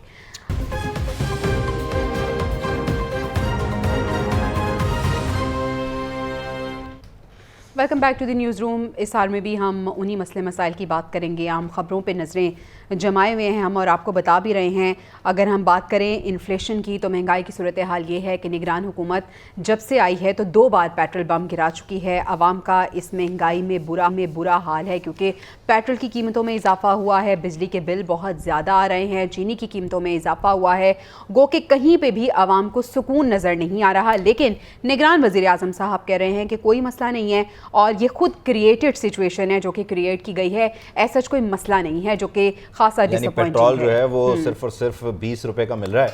ये हमारा जो है वो दिमाग ख़राब है, हम जाके 305 रुपए का ख़रीद रहे हैं। बुरान है ही नहीं, हम पागल हो गए कि हम महंगा खरीद रहे हैं, बुरान नहीं है। बिजली जो है मुफ्त दे के जा रहे हैं वापडा वाले, हम कह रहे हैं यार बिल तो लो, हमारा मसला है। बुरान ने हमने पैदा किया है, वैसे बुरान नहीं है अल्हम्दुलिल्लाह। तो उन्होंने क्या कहा वो भी आपको सुनवाएंगे, बल्कि अभी मैं मरीम नवाज साहब को भी सुना था, हेडलाइन में हमने बताया, वो खैबर पख्तूनख्वा में कहती हैं कि नवाज शरीफ ने महंगाई के खिलाफ जिहाद का ऐलान कर दिया है। तो फिर इस तरह तो शहबाज शरीफ के खिलाफ उन्होंने जिहाद का ऐलान किया गालिबन। 16 महीने उनके भी हैं भाई, उन 16 महीनों को उसमें तो कहती थी मिफ्ता भाई इसको भी देखें, मिफ्ता भाई देखते थे चीजें ठीक हो जाती। अब वो फिर डार भाई आए, डार भाई को किसी ने नहीं पूछा। और जिन्होंने इतने दावे किए थे क्योंकि कुछ महीने उन्होंने भी लगाए, उन्होंने समझने की कोशिश की कि सिचुएशन कैसे, लेकिन समझ नहीं पाए वो। फेवरेट थे और ये एक अलग सियासत थी इंटरनल, और लेकिन बहरहाल उसमें कबाड़ा जो है वो हमारा ही हुआ है, तो कोई मसले वाली बात नहीं है, बहरान नहीं है, आपने परेशान। पेट्रोलियम मसनूआत की कीमतों में इजाफा हुआ है, डॉलर ने अपनी ट्रिपल सेंचुरी अबूर कर लिया और डॉलर को देखी पेट्रोलियम मसनूआत ने भी 300 का हिस्सा अबूर कर लिया है। ये है ओवरऑल सिचुएशन जिस पे हम बात करेंगे। अब अगर हम पेट्रोलियम मसनूआत की बात करें तो कीमतों में इजाफा एक बार फिर हुआ है, डॉलर इसने भी ट्रिपल सेंचुरी मुकम्मल कर ली है। निगरान हुकूमत ने रात गए कीमतों में इजाफे का ऐलान किया, पेट्रोल बम आवाम पे गिराया, पेट्रोल 14 रुपये 91 पैसे महंगा कर दिया गया और पेट्रोल की नई कीमत 305 रुपये 36 पैसे मुकर्रर कर दी गई। हाई स्पीड डीजल 18 रुपये 44 पैसे महंगा हुआ, हाई स्पीड डीजल 311 रुपये 84 पैसे का हो चुका है। और ये तमाम तर सूरत हाल है जब से निगरान हुकूमत आई है, तो 2 बार पेट्रोल बम गिरा दिया गया है। लेकिन सिर्फ निगरान हुकूमत का इसमें कसूर नहीं है, क्योंकि इससे पहले जो हुकूमतें थीं, और अगर हम पीटीएम हुकूमत के 16 माह की बात करें तो सूरत हाल मुख्तलिफ नहीं थी, उसमें भी पेट्रोलियम मसनूआत की कीमतों में बहुत ज़्यादा इजाफा हुआ था। लेकिन अब हम देख रहे हैं कि अब जब लाइन के उस पार वो मौजूद हैं तो निगरान हुकूमत की 16 महीने और जिन्होंने 3.5 साल सारे कारनामे सर अंजाम दिया, आज वो भी एहतजाज कर रहे हैं और वो निगरान हुकूमत को कह रहे हैं आप जो है ना वो बुरहान पर काबू पाएं। ये इधर ही हमारे यहाँ ही हो सकता है, ये हमारे यहाँ लोगों को इतनी जल्दी जो है ना मैनिपुलेट किया जाता है। महंगाई की सताए अवाम हुकूमत पर फटे हैं, निगरानों पर भी, उनसे पहले वालों पर भी, सब पर भी जो उनके हाथ आ रहा है। लोग क्या कह रहे हैं जरा वो सुने आप। बताओ आवाम पिछ रही है, ये बड़े बड़े हुक्मरान बैठे मजे कर रहे हैं, हम लोग पिछ रहे। पेट्रोल तो महंगा किया साथ में सारी चीज़ें महंगी कर दी हैं। इंसान का जीना तो बहुत मुश्किल हो गया है। ये हुकूमत को भी चाहिए कि यार इस पर नज़रसानी करें। और मैं कुछ नहीं बोलना चाहता हूँ, गरीब आवाम है, हर बंदा परेशान है इस महंगाई के दौर में। किराए महंगे, सब कुछ महंगा, सैलरी इतनी है नहीं और रेट बढ़ते जा रहा है, क्या करें। आपस के मसले अपने सियासतदान हल करें और मुल्क को कहीं अच्छे जगह लेकर चले। महंगाई तो बहुत हो गई, अल्लाह पाक हमारी हुकूमत को हिदायत दे और इनके अक्ल और शऊर खोल दे अल्लाह पाक, और हम लोगों को भी सब्र दे कि हम लोग इनके साथ लड़े नहीं और ये अपने तरीके से ही कुछ ना कुछ कर दें। पेट्रोल भाई बहुत महंगा हो रहा है, दिन पर दिन गरीब बंदे का कोई फायदा नहीं है चलने का, और खाए या पेट्रोल डाले या क्या करे, किराया भरे। तो पेट्रोल डीजल महंगा हुआ है, किराए भी बढ़ाए जाएंगे और इस सिलसिले में गुड्स ट्रांसपोर्टर्स एसोसिएशन जो है उसने कमर कस ली है। कल पहिया जाम हड़ताल का ऐलान किया है। हुकूमत से पहले वो अपने मुतालबात मनवाने की कोशिश करेंगे, लेकिन हुकूमत मानेगी नहीं क्योंकि बहरान ही नहीं है। तो आखिर में उन्होंने सारा जो लोड है वो आवाम पर शिफ्ट करना है और इस सिलसिले में ताजिर भी एहतजाज कर रहे हैं। आज कराची में भी शटर डाउन हड़ताल है, लोग तो एहतजाज कर ही रहे हैं, लेकिन पता नहीं क्यों कर रहे हैं, बहरान तो है ही नहीं। बहरान यकीनन है क्योंकि हकीकत में और जो ख़याली पुलाव है उसमें बहुत फ़र्क है। आवाम खासे परेशान नज़र आ रहे हैं क्योंकि अब जो गुड ट्रांसपोर्टर्स ये हड़ताल करेंगे तो इसका इफ़ेक्ट भी आवाम पे होगा, क्योंकि जो तमाम तर अद्वियात हैं, शैख़ और नोश हैं, उनकी ट्रांसपोर्ट में भी यकीनन मुश्किलात का सामना करना पड़ेगा। तो आवाम के लिए एक नई मुश्किल खड़ी हो जाएगी। गुज़िश्ता अगर हम 5 साल की बात करें तो इसमें भी सूरत हाल मुख्तलिफ नहीं थी। पेट्रोल 65%, डीज़ल 59% महंगा हुआ। 2018 में PTI हुकूमत ने जब इक़्तिदार संभाला तो पेट्रोल 95 रुपये 24 पैसे फ़ी लीटर, डीज़ल 112 रुपये 94 पैसे फ़ी लीटर था। PTI हुकूमत के इख्तिताम पर 2022 में पेट्रोल 149 रुपये 86 पैसे फ़ी लीटर जबकि डीज़ल 114 रुपये 15 पैसे फ़ी लीटर था। PTI दौर में पेट्रोल 36% और डीजल 22% महंगा हुआ। फिर PDM हुकूमत आई जिसके 16 माह में पेट्रोल 45% और डीजल 47% महंगा हुआ। पेट्रोल 272 रुपये 95 पैसे और डीजल 273 रुपये 40 पैसे फ़ी लीटर में फ़रोख्त हुआ। तो ये ओवरऑल सिचुएशन थी। अगर हम पिछले कुछ सालों की बात करें तो इससे पहले हम देख रहे थे निगरान से पहले PDM हुकूमत थी, उससे पहले PTI हुकूमत थी। तो मिल मिला के ये सिचुएशन जो है वो अब यहाँ तक पहुँच गई है। जिस तरह कल भी हम बात कर रहे थे कि बहुत से मुहर्रकात होते हैं, एकदम से कोई चीज़ जो है वो रूनुमा नहीं हो जाती। तो यही सूरत हाल हमारी मईशत की भी है। अच्छा, अब दुनिया के मुख्तलिफ ममालिक का जो इस वक्त पेट्रोल रेट है पाकिस्तानी रुपये में, वो हम आपको बताते हैं। ऑल्दो ये डॉलर में होना चाहिए लेकिन स्टिल हम इसको पाकिस्तानी रुपये में आपकी आसानी के लिए करें। हांगकॉन्ग में पाकिस्तानी 838 रुपये फ़ी लीटर पेट्रोल है और इसके अलावा जो आइसलैंड है वहाँ पर पेट्रोल जो है वो 731 पाकिस्तानी रुपये फ़ी लीटर है।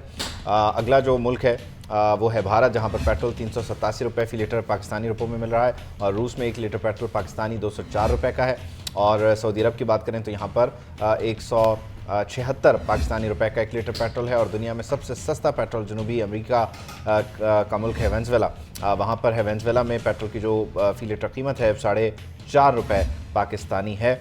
तो ये पाकिस्तानी रुपए में इसको करें, लेकिन ओवरऑल जो वर्ल्ड इकॉनमी है वो डॉलर का जो कंपैरेटिव रेट है उसमें चल रही होती है। तो हमारे यहाँ इस खत्ते में इस वक्त पेट्रोल हमारे यहाँ ही महंगा है, ऑलमोस्ट $1 का जो है वो 1 लीटर हमें मिल रहा है तकरीबन। तो इतनी अच्छी हमारी इकॉनमी हो गई। यानी ओवरऑल अगर हम साल 2023 की बात करें तो इसने महंगाई के तमाम तर रिकॉर्ड तोड़ दिए हैं। अगर शायख और नोश की बात करें, जिंदा मुर्गी की बात करें, 210 रुपये से 700 रुपये तक फ़रोख्त हुई है। चीनी 95 रुपये 170 रुपये फ़ी किलो तक फ़रोख्त हुई है। घी 370 से 500 रुपये से ज़ायद में फ़रोख्त हो रहा है। और चावल 250 रुपये किलो थे जो अब 380 रुपये में बिक रहे हैं। दालों की कीमत में 180 रुपये फ़ी किलो इजाफा हुआ है। और इस तरह दाल चना 200 रुपये से 250 रुपये फ़ी किलो और दाल माश 370 से 550 रुपये फ़ी किलो फ़रोख्त हो रही है। सफ़ेद चने की कीमत 250 से बढ़कर 380 रुपये हो चुकी है। 20 किलो आटे का थैला 1400 से 3200 रुपये पर पहुंचा है, जबकि सादा रोटी 10 से 20 रुपये में फ़रोख्त होने लगी है। तो ये सूरत हाल है महंगाई की। और जो इनकम है लेट्स से एक बंदे की तनख्वाह ये जी 50,000 रुपये, ये भी आइडियल है वैसे, इससे बहुत कम, इससे कम है। 32,000 भी लोगों की नहीं है, कम से कम हुकूमत ने 32,000 लगाई है। तो ये 50,000 रुपये उसके अकाउंट में आ गए। ये खुश हुआ, बहुत खुश हुआ। उसके बाद इसने जो है वो ख़र्चा करना शुरू किया। तो 50,000 रुपये में से इसका जो सबसे पहला बुनियादी बड़ा ख़र्च है वो बिजली का बिल है और ये गए जी 17,000 रुपये, बच गए 33। फिर घर का किराया दे दिया इसने 15,000 रुपये, ये 15,000 जाते हुए देखें आप, ये चले गए 15,000 रुपये। फिर पेट्रोल, क्योंकि ये बाइक पे सफ़र करता है तो इसके आने जाने का पेट्रोल कोई 4,000 रुपये महीना पड़ जाता है। ये 4000 रुपये भी गए। इसके बच्चे स्कूल में पढ़ते हैं तो बच्चों की इसने फ़ीस भी देनी है, तो 3000 रुपये इसने बच्चों की फ़ीस दे दी। फिर क्योंकि घर के जो अफराद हैं उन्होंने पूरा महीना कुछ खाना पीना भी है, तो बहुत मिनिमम जो ग्रॉसरी है इसकी जो सौदा सल्फ है वो 8000 रुपये का आ गया। तो इसके पास 3000 रुपये बच गए। अभी महीने का पहला दिन है, अभी इसकी सैलरी आई और इसने खर्चा शुरू किया, और जैसे ही इसने ये 3000 रुपये देखे तो उसको याद आया पानी और बिजली का बिल भी है, इसने वो भी अदा किया, तो फिर ये 0 पे आ गया। पहले ही दिन, पहले ही घंटे में सारे जो ज़रूरी अखराजात हैं वो इसने कर लिए हैं, और अब इसने 29 दिन जो हैं वो इसने गुजारने हैं इस 0 के साथ। अब ये 0 का प्रेशर कितना है और क्या कुछ इंसान कर सकता है इस प्रेशर में, इस पर हम बात कर लेते हैं। डॉक्टर ज़करिया ज़ाकिर साहब हमें ज्वाइन कर रहे हैं, प्रोफेसर ऑफ सोशोलॉजी हैं। बहुत शुक्रिया डॉक्टर साहब, thank you so much for your time. जी।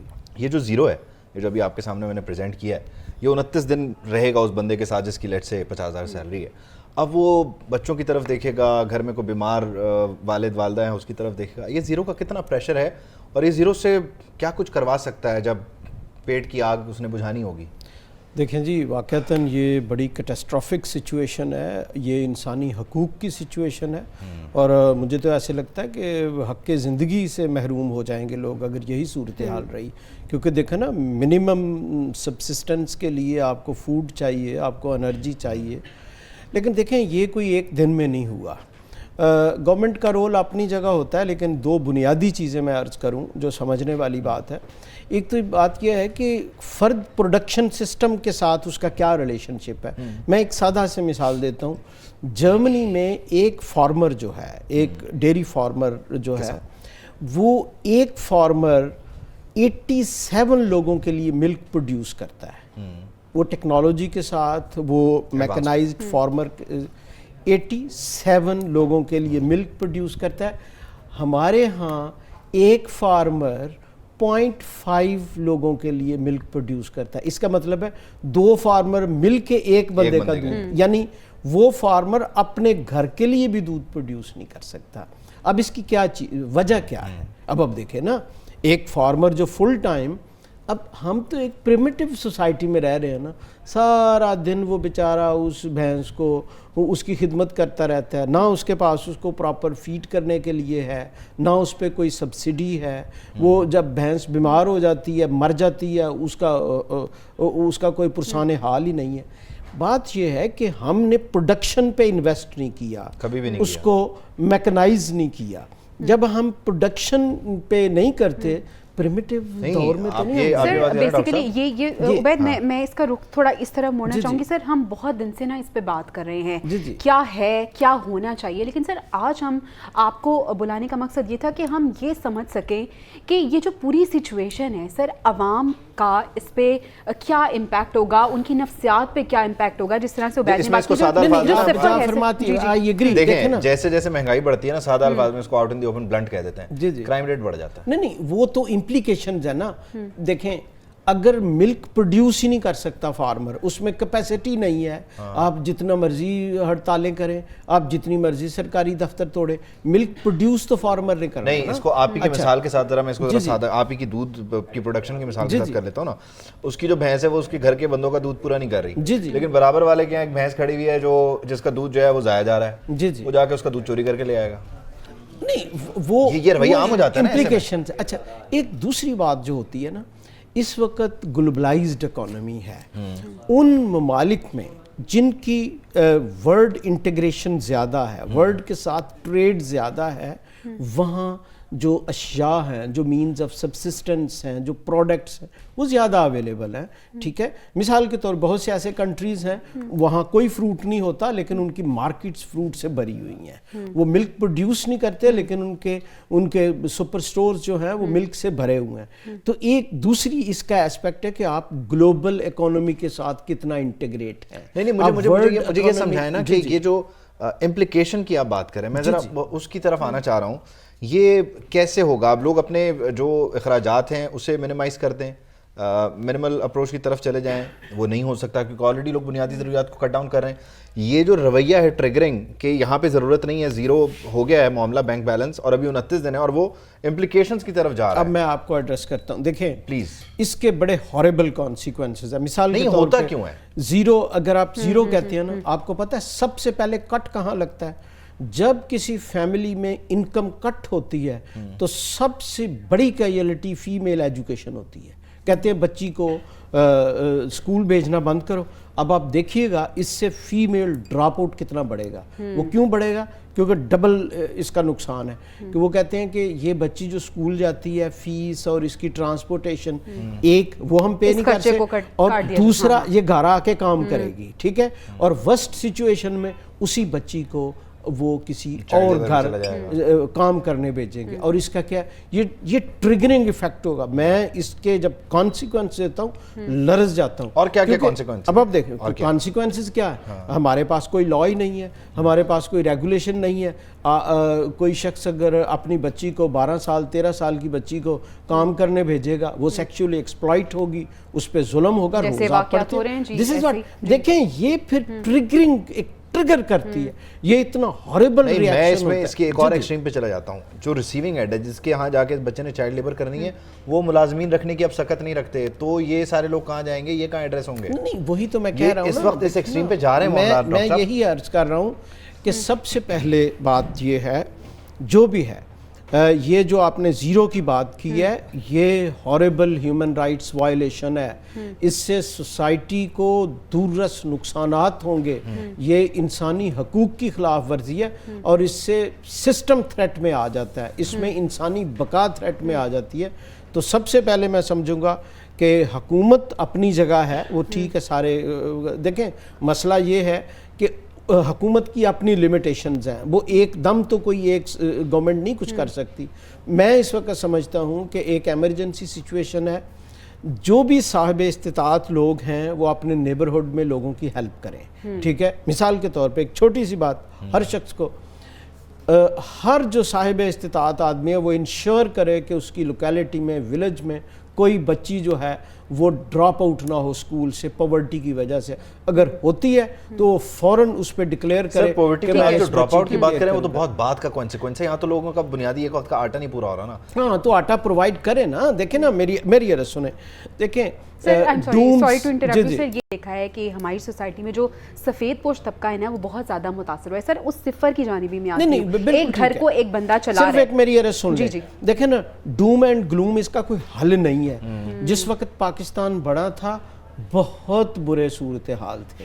आप अगर देखें कि जनाब लाखों लोग बेचारे बिल्कुल उजड़े हुए, वायलेंस का शिकार, उनके पास टेंट भी नहीं थे। इस कौम ने साबित किया, इसके पास कर्ज थी, इन्होंने उनको सेटल किया। उस वक्त अगर आप फिलैंथ्रोपी देखें, मैं कहता हूं कि इस वक्त भी वही सिचुएशन है। हमारी सिविल सोसाइटी ने उस वक्त वो जो रियासती स्ट्रक्चर है वो अभी लड़खड़ा रहा था ना, बेशक है ही नहीं था ना उस वक्त। मतलब वो तो आप बोरो कर रहे थे वहां से। अब तो अल्लाह के करम से हमारे पास रियासत का स्ट्रक्चर मौजूद है, लेकिन इसमें जब फेलियर आता है तो कितनी फ्रस्ट्रेशन है ना। देखिए, यानी अब देखिए, मैं इसको जरा सादा अल्फाज में आपके साथ बयान करता हूँ, मेरी कैफियत समझे। मैं पिछले 7 दिन से सड़कों में निकल के एहतजाज कर रहा हूँ, एक बात है, मिसाल है, और मैं बोल रहा हूँ जो बिजली का बिल जो है वो बहुत ज्यादा आ गया, इसको वापस लें। कल मेरा वज़ीर आज़म टीवी पे बैठ के कह रहा है बहरान ही नहीं है। अब मेरी कंडीशन क्या है, मैं कहाँ जाऊँ, किसको पकड़ूँ, किस पे चीज़? वो कह रहे हैं बिल देना ही पड़ेगा जो मर्जी। मतलब ये इस वक्त ये ट्रॉमा है ना सर? नहीं, लेकिन एक मिनट बात देखें, मसला ये है, ज़्यादा बिल है जो भी है, अगर फ़र्ज़ किया अरबों रुपया एक महीने का बिल होता है, अगर लोग वो बिल नहीं देंगे तो फिर तो टोटल सिस्टम ही कोलैप्स हो जाएगा ना।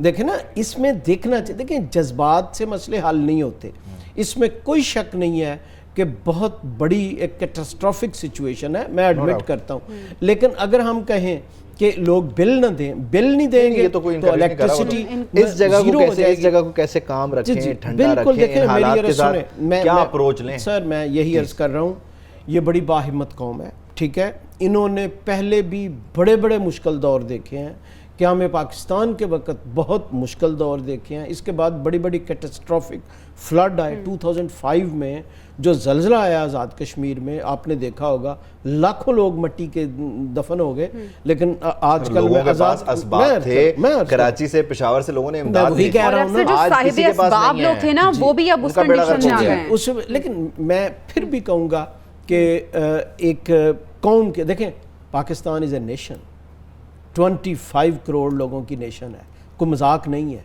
इसके सिस्टम है, कमज़ोर है, मैं मानता हूँ, ठीक है ना जी। लेकिन ये नहीं है कि एक झटके के साथ evaporate.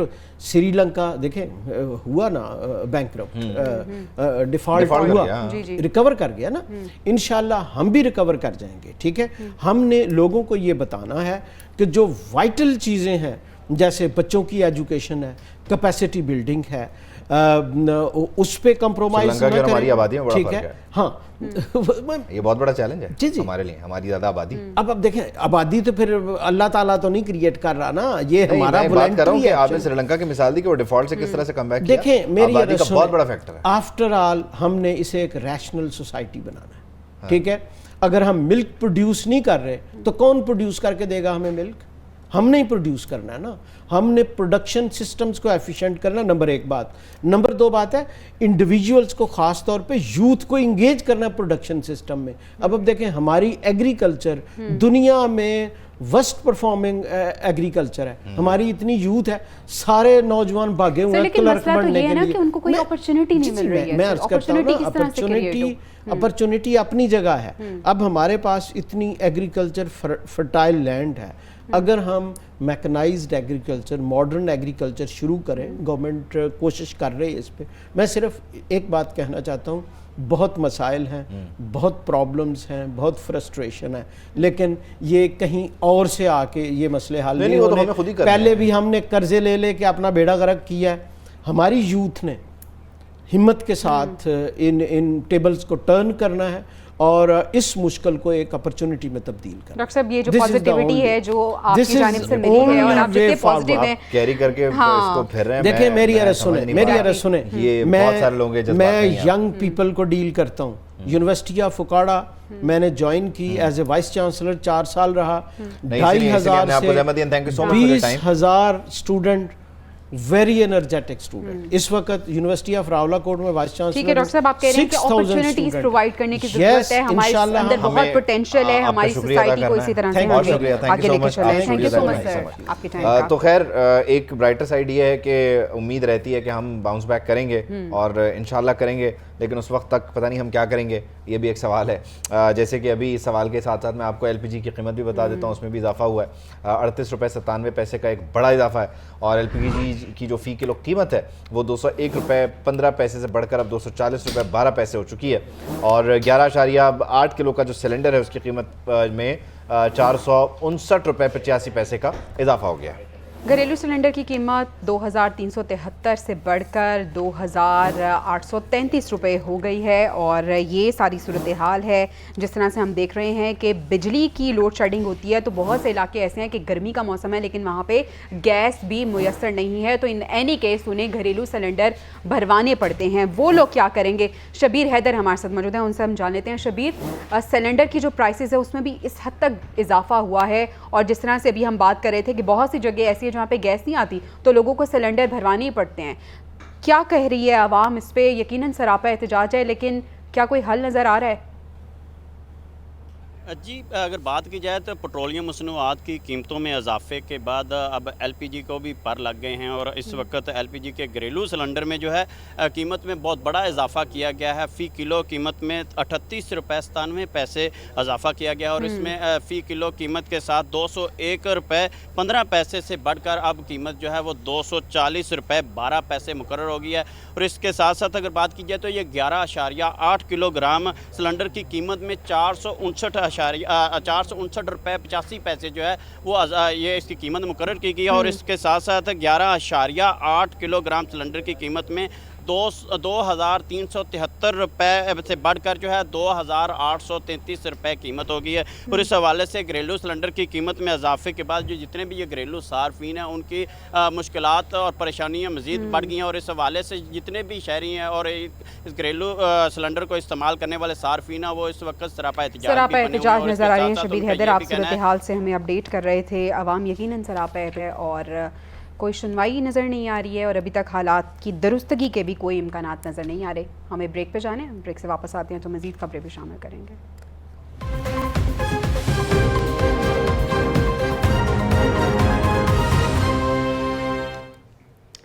Welcome back. Pakistan Tehreek Insaf के सदर और साबिक वज़ीर आला चौधरी परवेज़ इलाही को एक बार फिर से गिरफ्तार कर लिया गया है। इस्लामाबाद पुलिस ने चौधरी परवेज़ इलाही को केनाल रोड से गिरफ्तार किया। इस्लामाबाद पुलिस उन्हें गिरफ्तार करके वफाकी दारुल हुकूमत रवाना हो गई है। इससे पहले चौधरी परवेज़ इलाही को रिहा करने का हुक्म दिया था। अदालत ने तहरीरी हुक्म में कहा था कि परवेज़ इलाही को नैब या कोई अथॉरिटी और एजेंसी गिरफ्तार नहीं करेगी, जबकि परवेज़ इलाही को किसी भी कानून के तहत नज़रबंद भी नहीं किया जाएगा। लेकिन इन अहकामात के बावजूद उन्हें एक बार फिर से गिरफ्तार कर लिया गया और अब शहरी इक़्तिदार में उनको रखा जाएगा। ये जस्टिस तारिक महमूद जहांगीरी का जो ऑर्डर था इस्लामाबाद हाईकोर्ट वाला चेयरमैन PTI के लिए, ये कमोबेश उस जैसे ही ब्लैंकेट रिलीफ था परवेज़ इलाही साहब के लिए भी कि उन्हें नैब या कोई भी और अथॉरिटी या एजेंसी जो है वो गिरफ्तार नहीं करेगी।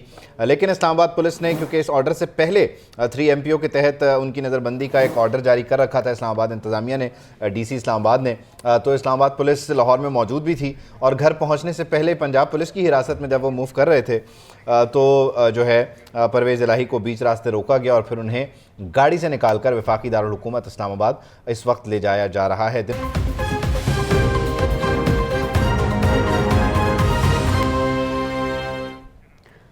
अक़वाम मुत्तहिदा के अमन मिशन के वज़ारती इजलास के हवाले से तैयारियों के जायज़ा इजलास का इनेकाद हुआ है। Army chief general Asim Munir ने बतौर मेहमान खुसूसी इसमें शिरकत की है और खिताब में सिपह सालार ने अमन दस्तों को दरपेश बढ़ते हुए चैलेंजेस और ख़तरात को उजागर किया है। सिपह सालार ने कहा है कि मसला कश्मीर सलामती काउंसिल की करारदादों और कश्मीरियों की उमंगों के मुताबिक हल किया जाए। पाकिस्तान ऐसा खित्ता चाहता है जहां अमन कायम हो। आलमी अमन की बहाली में अक़वाम मुत्तहिदा का किरदार लायके तहसीन है। उन्होंने कहा कि ऐसा खित्ता चाहते हैं जहां तिजारत, ट्रांजिट और सरमायाकारी तमाम रियासतों के लिए खुशहाली का बाइस बने। तो सिपह सालार की जानिब से ये कहा गया है। और मुल्की मईशत की बात कर लेते हैं। ठीक है, एक बार फिर मुल्की मईशत की बात कर लेते हैं, डॉलर की बात करते हैं और ओपन मार्केट में डॉलर के बढ़ते रेट की बात कर लेते हैं, जहां आज 5 रुपये का इजाफा हुआ और ओपन मार्केट में डॉलर यूँ 328 रुपये पर बंद हुआ। इंटरबैंक में डॉलर जो है वो 7 पैसे सस्ता हुआ। इंटरबैंक में डॉलर की जो कीमत है वो 305 रुपये 54 पैसे से कम होकर 305 रुपये 47 पैसे हो गई। और पाकिस्तान स्टॉक मार्केट में जो है वो 310 पॉइंट्स के इजाफे से 45,312 पर ये बंद हुई है। प्रॉम्प्टर वाले भाई से रिक्वेस्ट है ज़रा हमारे साथ सिंक होकर चला लें।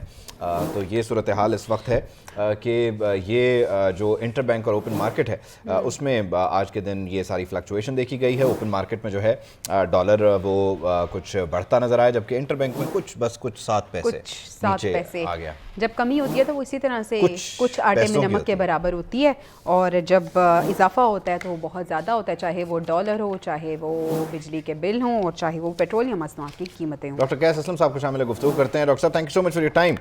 इस वक्त जो इकॉनमी की सूरत हाल है इसको देखते हुए क्या स्पेकुलेशन है, क्या कैलकुलेशन है कि ये डॉलर जा कहाँ रहा है, क्योंकि 328 ओपन मार्केट के रेट पे भी मिल तो नहीं रहा है? जी, डॉलर तो मेरी हमेशा से ये ख्याल है कि फ्री फ्लो पे है। आपका रुपी फ्री फॉल पे है और dollar sky is the limit, क्योंकि कोई पॉलिसी, कोई रूल नहीं है उसको रोकने का। कह दिया आपके स्टेट बैंक के गवर्नर ने कि IMF ने कहा है कि जी आप नहीं छेड़ सकते, मगर जो सवाल हैं वो 2 बड़े इंपॉर्टेंट हैं। पहली बात यह है कि कौन सा कारोबार है जो कुछ दिनों में $1 पे 30-35 रुपए का मुनाफा कमा सकता है $100 के खरीदने और बेचने, तो वो ऊपर जाएगा।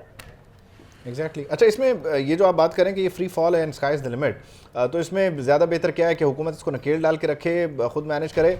उसमें भी तो फिर देखें ना वो एक अननेचुरल तरीके से इसको लेके चला जाता है जिसका नुकसान होता है। आप पहले तो ये फैसला करें कि आपकी जो इम्पोर्ट्स हैं वो किस मुल्क के साथ ज़्यादा हैं, चाइना के साथ, वेस्ट के साथ या गल्फ मुल्कों के साथ। आप ये देखिए कि दोनों ईरान, सऊदी अरब, इंडिया, चाइना, रशिया, ब्रिक्स सारे ने नई करेंसी बनाई है। आप क्यों नहीं गए उसके अंदर? आपकी जान छूट जाती बहुत सारी डॉलर से। नहीं, हम तो आज तक ये फैसला नहीं कर सके कि हमारे पड़ोस में अगर सस्ता तेल मिल रहा है तो हमने उसको किस तरह से लेना है। रशिया वाली डील हमने कितनी हम ये नहीं फैसला कर सके कि घर बिजली कैसे बनानी है। हम ये भी फैसला नहीं कर सके डॉक्टर साहब, बल्कि इसमें ये भी ऐड कर लें हमारा दोस्त कौन है और हमने ज़्यादा दोस्ती, बेस्ट फ्रेंड कौन है और बेस्ट फ्रेंड कौन है। हनीफ गौर साहब ने भी हमें ज्वाइन किया, उनको भी शामिल गुफ्तगू कर लेते हैं। डॉक्टर साहब आपकी इजाज़त से उनसे ज़रा बातचीत करते हैं। हनीफ साहब, thank you so much for your time. अब ये तो बड़ा एक आसान तरीका हो गया डॉलर मार्केट से पैसे कमाना, डॉक्टर कैसम साहब भी इस तरफ इशारा कर रहे हैं। इसको क्या करें फिर? हुकूमत अगर अपने कंट्रोल में लेती है तो IMF की शर्त है, फिर जाने दें फ्री फॉल पे इसको? हनीफ गौर साहब नहीं है तो कैस असलम साहब की तरफ ही हम दोबारा चलते हैं। डॉक्टर साहब, ये जो ओवरऑल कन्फ्यूजन है इसका नतीजा क्या है? क्योंकि अगर हम इसको देखें बाकी मुल्कों से, श्रीलंका ने अपने डिफ़ॉल्ट के बाद कम बैक कर लिया, इंडिया का 91 का जो मनमोहन सिंह वाला फार्मूला है वो आपके सामने है। तो अब हमारे पास क्या ऑप्शंस हैं? हम अपनी एक्सपोर्ट्स को किस तरह से बढ़ाएं, इंडस्ट्री को किस तरह से जो है वो हम लेकर चलें? डॉक्टर कैसम असलम साहब भी हमारे साथ नहीं है, तो मजमूई तौर पर जो इकॉनमी है, हनीफ गौर साहब ने हमें ज्वाइन कर लिया। हनीफ साहब, आप तक मेरी आवाज़ आ रही है? अच्छा, मुझे ये बताइए कि डॉक्टर कैसम साहब की राय है, आपसे पहले वो गुफ्तगू कर रहे थे कि ये एक फ्री फॉल पे है और स्काई इज़ द लिमिट इस डॉलर की। अब इसको फ्री फॉल पे रहने दें क्योंकि इसके अलावा तो चारा ही नहीं है, और ये इजी मनी क्यों होती जा रही है? मतलब हम इसको डिस्करेज क्यों नहीं कर रहे डॉलर की बाइंग और उस पर जो प्रॉफिट्स हम ले रहे हैं? मुझसे बात कर रहे हैं? जी हनीफ साहब, आपसे।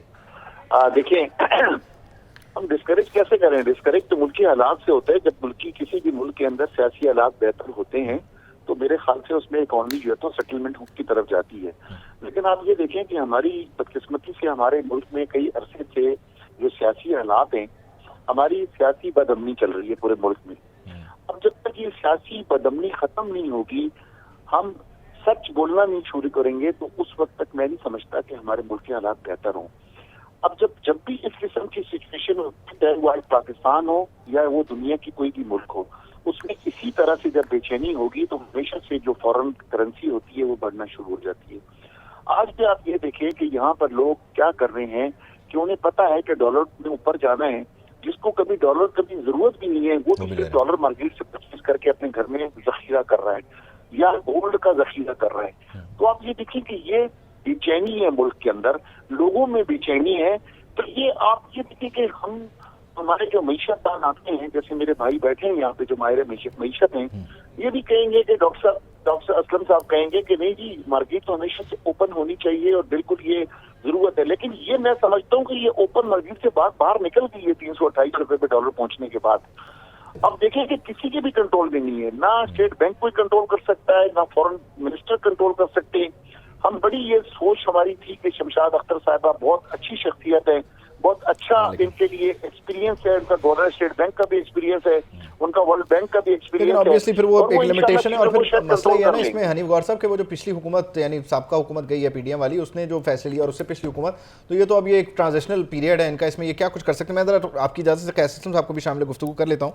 डॉक्टर साहब, आप मुझे इधर ये बता दें कि हमने जो ऑलमोस्ट डिफ़ॉल्ट किसी सिचुएशन जो है उसको झेला और उसके बाद हम बच गए उस डिफ़ॉल्ट से। श्रीलंका डिफ़ॉल्ट कर गया, उसने कम बैक कर लिया, इंडिया की हमारे सामने मिसाल है, इसके अलावा अर्जेंटीना है। क्या हमारे पास अब ऑप्शंस क्या हैं? हमने किस तरह से कम बैक करना है? हमने किन सेक्टर्स की तरफ तवज्जो देनी है? IT की तरफ हम जा नहीं रहे क्योंकि ऑलरेडी वो कैप्चर्ड है इंडिया की तरफ से। एग्रीकल्चर में हमारी अपनी चीज़ें, अगर सरप्लस भी होता है तो पता नहीं उसको ज़मीन खा जाती है, आसमान निकल जाता है, क्या होता है। चीनी हमारी देख लें आपके सामने, हम कैसे इसको पकड़ें इन सिरों को? डॉक्टर साहब, डॉक्टर कैसम असलम साहब, एक बार फिर से रिपीट कीजिए। हेलो डॉक्टर साहब, आप मुझे सुन पा रहे हैं? जी, आवाज नहीं आई थी, जरा फिर से रिपीट कीजिए। मैंने तो खैर काफ़ी ज़्यादा चीज़ें उसमें बोली, लेकिन मैं अब ये पूछ रहा हूँ कि हम किस तरह से अब अपने किन ऑप्शंस को लेकर चलें कि हमारी इकॉनमी बेहतर हो जाए। मुख्तसर देखिए, इमीडिएटली तो दो ही बातें करने की जरूरत है। एक ये है कि डॉलर को कमाना कैसे और दूसरे को डॉलर को बचाना कैसे। आपको एक्सपोर्ट्स नहीं, मैं ये पूछ रहा था, देखिए ना, हम एक्सपोर्ट्स की बात कर देते हैं, बड़ी जेनेरिक एक्सपोर्ट्स की बात कर देते हैं। अब जो हमारी generic export, sir IT sector, doctor साहब इसको हम 1 by 1 एड्रेस आप कह दें, मगर मेरा जो आंसर है ना वो यह है कि एक्सपोर्ट ड्यूटीज तो उड़ाए ना, एक्सपोर्ट ड्यूटीज क्यों रखी हुई है? सर, एक्सपोर्ट ड्यूटीज़ उड़ा देते हैं, उसके बाद आप ये समझते हैं कि हमारी एक्सपोर्ट की जो क्वालिटी है, हमारी जो मैन्युफैक्चरिंग क्वालिटी है, वो इस लायक है कि हम चाइना के साथ और इंडिया के साथ उसकी मैन्युफैक्चरिंग क्वालिटी के साथ कम्पीट करें? फिर अगर आप उनके साथ ज्वाइंट वेंचर्स कर देंगे तो वो क्वालिटी। सर आप समझते हैं इंडिया के साथ हम ज्वाइंट वेंचर्स कर सकते हैं बिजनेस में? सर अगर स्ट्रेटेजिक हमारे बराबर में इतनी बड़ी मार्केट और हम वहाँ नहीं जा रहे, हम घूम के जाते हैं यूरोप। ये तो खैर एक फॉरेन पॉलिसी का हमारा मसला है। बात यह है कि इकोनॉमिक्स तो साइंस का नाम है जो रिस्ट्रेंट्स को देखते हुए अपनी स्ट्रेटजी बनाती है ना। हमारे जो गवर्नमेंट्स हैं वो रिस्ट्रेंट्स तो लगा रही हैं, पॉलिसी कोई नहीं बना रही। अच्छा नहीं, हमारा तो हम बड़े बुरे तरीके से सैंडविच भी हुए हैं ना। एक तरफ ईरान है जिसके ऊपर आलमी पाबंदियां हैं, दूसरी तरफ हमारा इंडिया है, तीसरी तरफ जो अफगानिस्तान है उसका तो पता ही नहीं था आज से कुछ 6-8 महीने पहले तक भी। तो हम फिर यूरोप जाते हैं और फिर उसमें हमारी कॉस्टिंग बढ़ जाती है, और फिर जब तक हम हमारी जो मैन्युफैक्चरिंग है उसकी क्वालिटी को नहीं बेहतर करेंगे तो फिर भी हम कैसे कम्पीट करेंगे। डॉक्टर साहब बहुत शुक्रिया, thank you so much for your time. और हनीफ गौर साहब भी हमारे साथ मौजूद थे, आप दोनों हजरात का बहुत शुक्रिया। बात मुख्तसरन यही है कि आपको अपनी जो प्रोडक्शन है उसको बेहतर करना होगा, फिर अपनी सर्विसेज को दुनिया भर को देना होगा, वैसे ही कि वो ममालिक यानी सादा अल्फाज में आपको आमदन बढ़ाना होगी।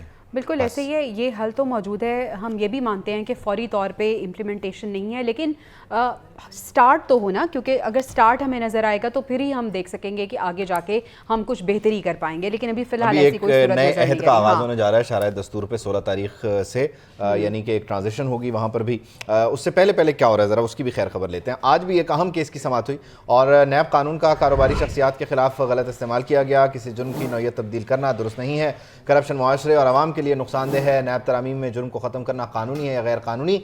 अगर पार्लियामेंटेरियंस ने अपने फ़ायदे के लिए कानूनी तरमीम की है या ये तरमीम की है एक बिल के जरिए, तो आइंदा आम इंतखाबात में आवाम उन्हें वोट नहीं देंगे। ये चीफ जस्टिस उमर अता बंदयाल साहब जाते हुए चीफ जस्टिस। हाँ जी बिल्कुल, वो कह रहे हैं केस की समाअत के दौरान कि मई 2023 से पहले नैब रेफरेंस का वापस होना संजीदा मामला है। तो ये उनकी जानिब से रिमार्क्स दिए गए हैं, जाते जाते बड़े संजीदा रिमार्क्स और संजीदा तरीके से वो दे रहे हैं। नैब तरामीम से जनाब किस किस ने फ़ायदा उठाया है, ये है अहम सवाल। नैब ने रिपोर्ट सुप्रीम कोर्ट में जमा करा दी है और तरामीम से फ़ायदा उठाने वालों में आसिफ जरदारी और शाहिद हाकान शामिल हैं। रवां साल 30 अगस्त तक 12 रेफरेंस नैब अदालतों से मुंतकिल हुए। रवां साल 22 मुकदमात एहतसाब अदालतों से वापस हुए और नैब तरामीम की रोशनी में 25 मुकदमात मुंतकिल किए गए। खुर्शीद अनवर जमाली, मंजूर कादिर ख्वाजा, अनवर मजीद के मुकदमात मुंतकिल हुए।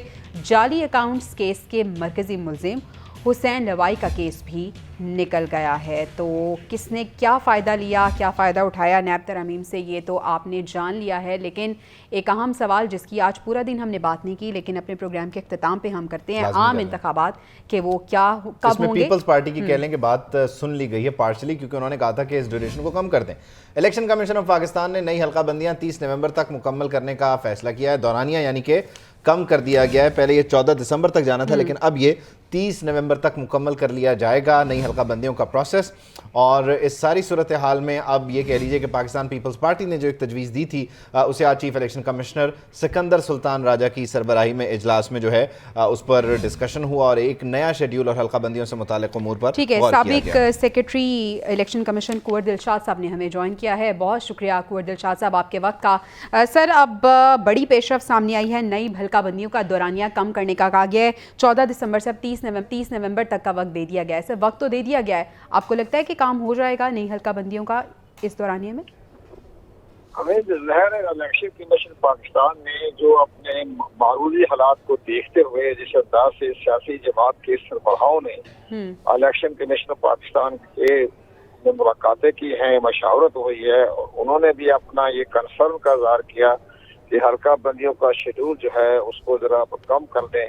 तो फिर इलेक्शन में पाकिस्तान ने अपने इंतजामी अमूर को देखते हुए अब उनको 14 दिसंबर की बजाय 30 नवंबर का जो है उन्होंने शेड्यूल जारी कर दिया है कि हम अपने इंतखाबी हल्का बंदी करवा लेंगे।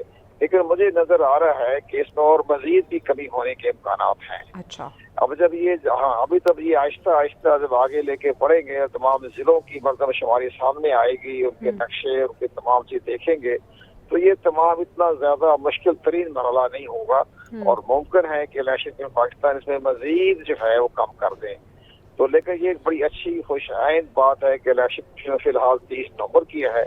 लेकिन इसके साथ फिर जो इंतखाबात हैं वो 90 दिन में होते नजर आ रहे हैं, क्योंकि पीपल्स पार्टी भी बंसरी बंद करें आप, 90 दिन की बरसी। सर हमने सियासी जमातें हैं ये बजा रही हैं बांसुरी। सियासी जमातों की मैं किसी का तर्जमान नहीं हूँ, मैं ये कह रहा हूँ कि सियासी जो 90 दिन की जो बंसरी आप लोगों ने बजाई है बंद करते हैं आप इसको।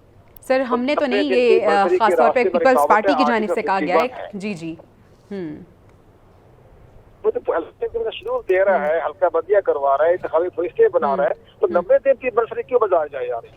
तो हमारा इलेक्शन तो कब काम कर रहे हैं, इलेक्शन कमीशन इंतखाबात करवा रहा है। सर उसके काम पे हम कोई सवाल नहीं उठा रहे, ये वो सवाल है जो कि, और ये वो मुतालबा है जो कि सियासी जमातों की जानिब से कहा जा रहा है, और ये बांसुरी अगर आप वर्ड यूज़ करते थे उनकी जानिब से बजाई जा रही है। अब देखना ये है कि हल्का बंदियाँ अगर पहले होती हैं तो इंतखाबात कब होते हैं, क्योंकि अहम सवाल है मुल्क की सिचुएशन से निकलने के लिए इसके इंतखाबात बहुत ज़रूरी हैं, क्योंकि जो सूरत हाल है उसको कंट्रोल करने के लिए अब निगरान हुकूमत से जो एक्चुअल हुकूमत है उसका आना बड़ा इस वक्त ज़रूरी लग रहा है। कुंवर दिलशाद साहब हमारे साथ मौजूद हाँ, थे। उनका तो शुक्रिया, लेकिन मैं काश इसमें ऐड कर सकता कि आइन का आर्टिकल 224 ये कहता है कि 90 दिन में इलेक्शन करवाए जाएं, तो हम बांसुरी नहीं बजा रहे, हम तो सिर्फ आइन के मुताबिक उनसे पूछ रहे थे। और 90 दिन की जो टाइमलाइन है वो 9 नवंबर को पूरी हो जाएगी, तो ऑलरेडी जब 30 नवंबर को जाके वो मरहला पूरा होगा तो 90 दिन आप एक्सीड कर गए।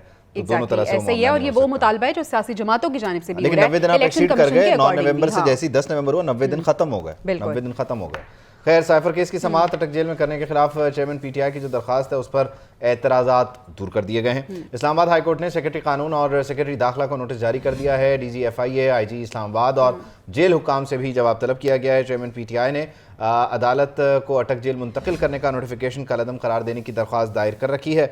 ऑफिशियल सीक्रेट एक्ट की खुसूसी अदालत जो है इन मामलात को सुन रही है अटक जेल में, और इस मामले को चैलेंज किया गया चेयरमैन पीटीआई की जानिब से। एक अहम खबर हमारे पास ये आई है कि चेयरमैन पीटीआई से वकला और डॉक्टर को मिलने की इजाज़त मिल गई है। खुसूसी अदालत के जज अबुल हसना जुल्करनैन ने यह फैसला सुनाया है, और जज ने रिमार्क्स दिए हैं कि चेयरमैन पीटीआई की ज़िंदगी को खतरात की वजह से जिस्मानी रिमांड नहीं दिया। साबिक वज़ीर आज़म से डॉक्टर फैसल, शुएब शाहीन, सलमान सफदर, अली एजाज, नईम पंजोता और इसके साथ साथ इंतज़ार पंजोता मुलाकात करेंगे। तो अब ये इजाज़त मिल गई है, खुसूसी अदालत के जज ने ये फैसला सुना दिया है। चेयरमैन पीटीआई से वकला और डॉक्टर को मिलने की इजाज़त मिल गई है, तो हमें भी अब मेरे ख्याल में इजाज़त लेनी होगी। हमें इजाज़त लेना होगी। आपसे इंशाल्लाह कल मुलाकात करेंगे। अल्लाह ने के बाद।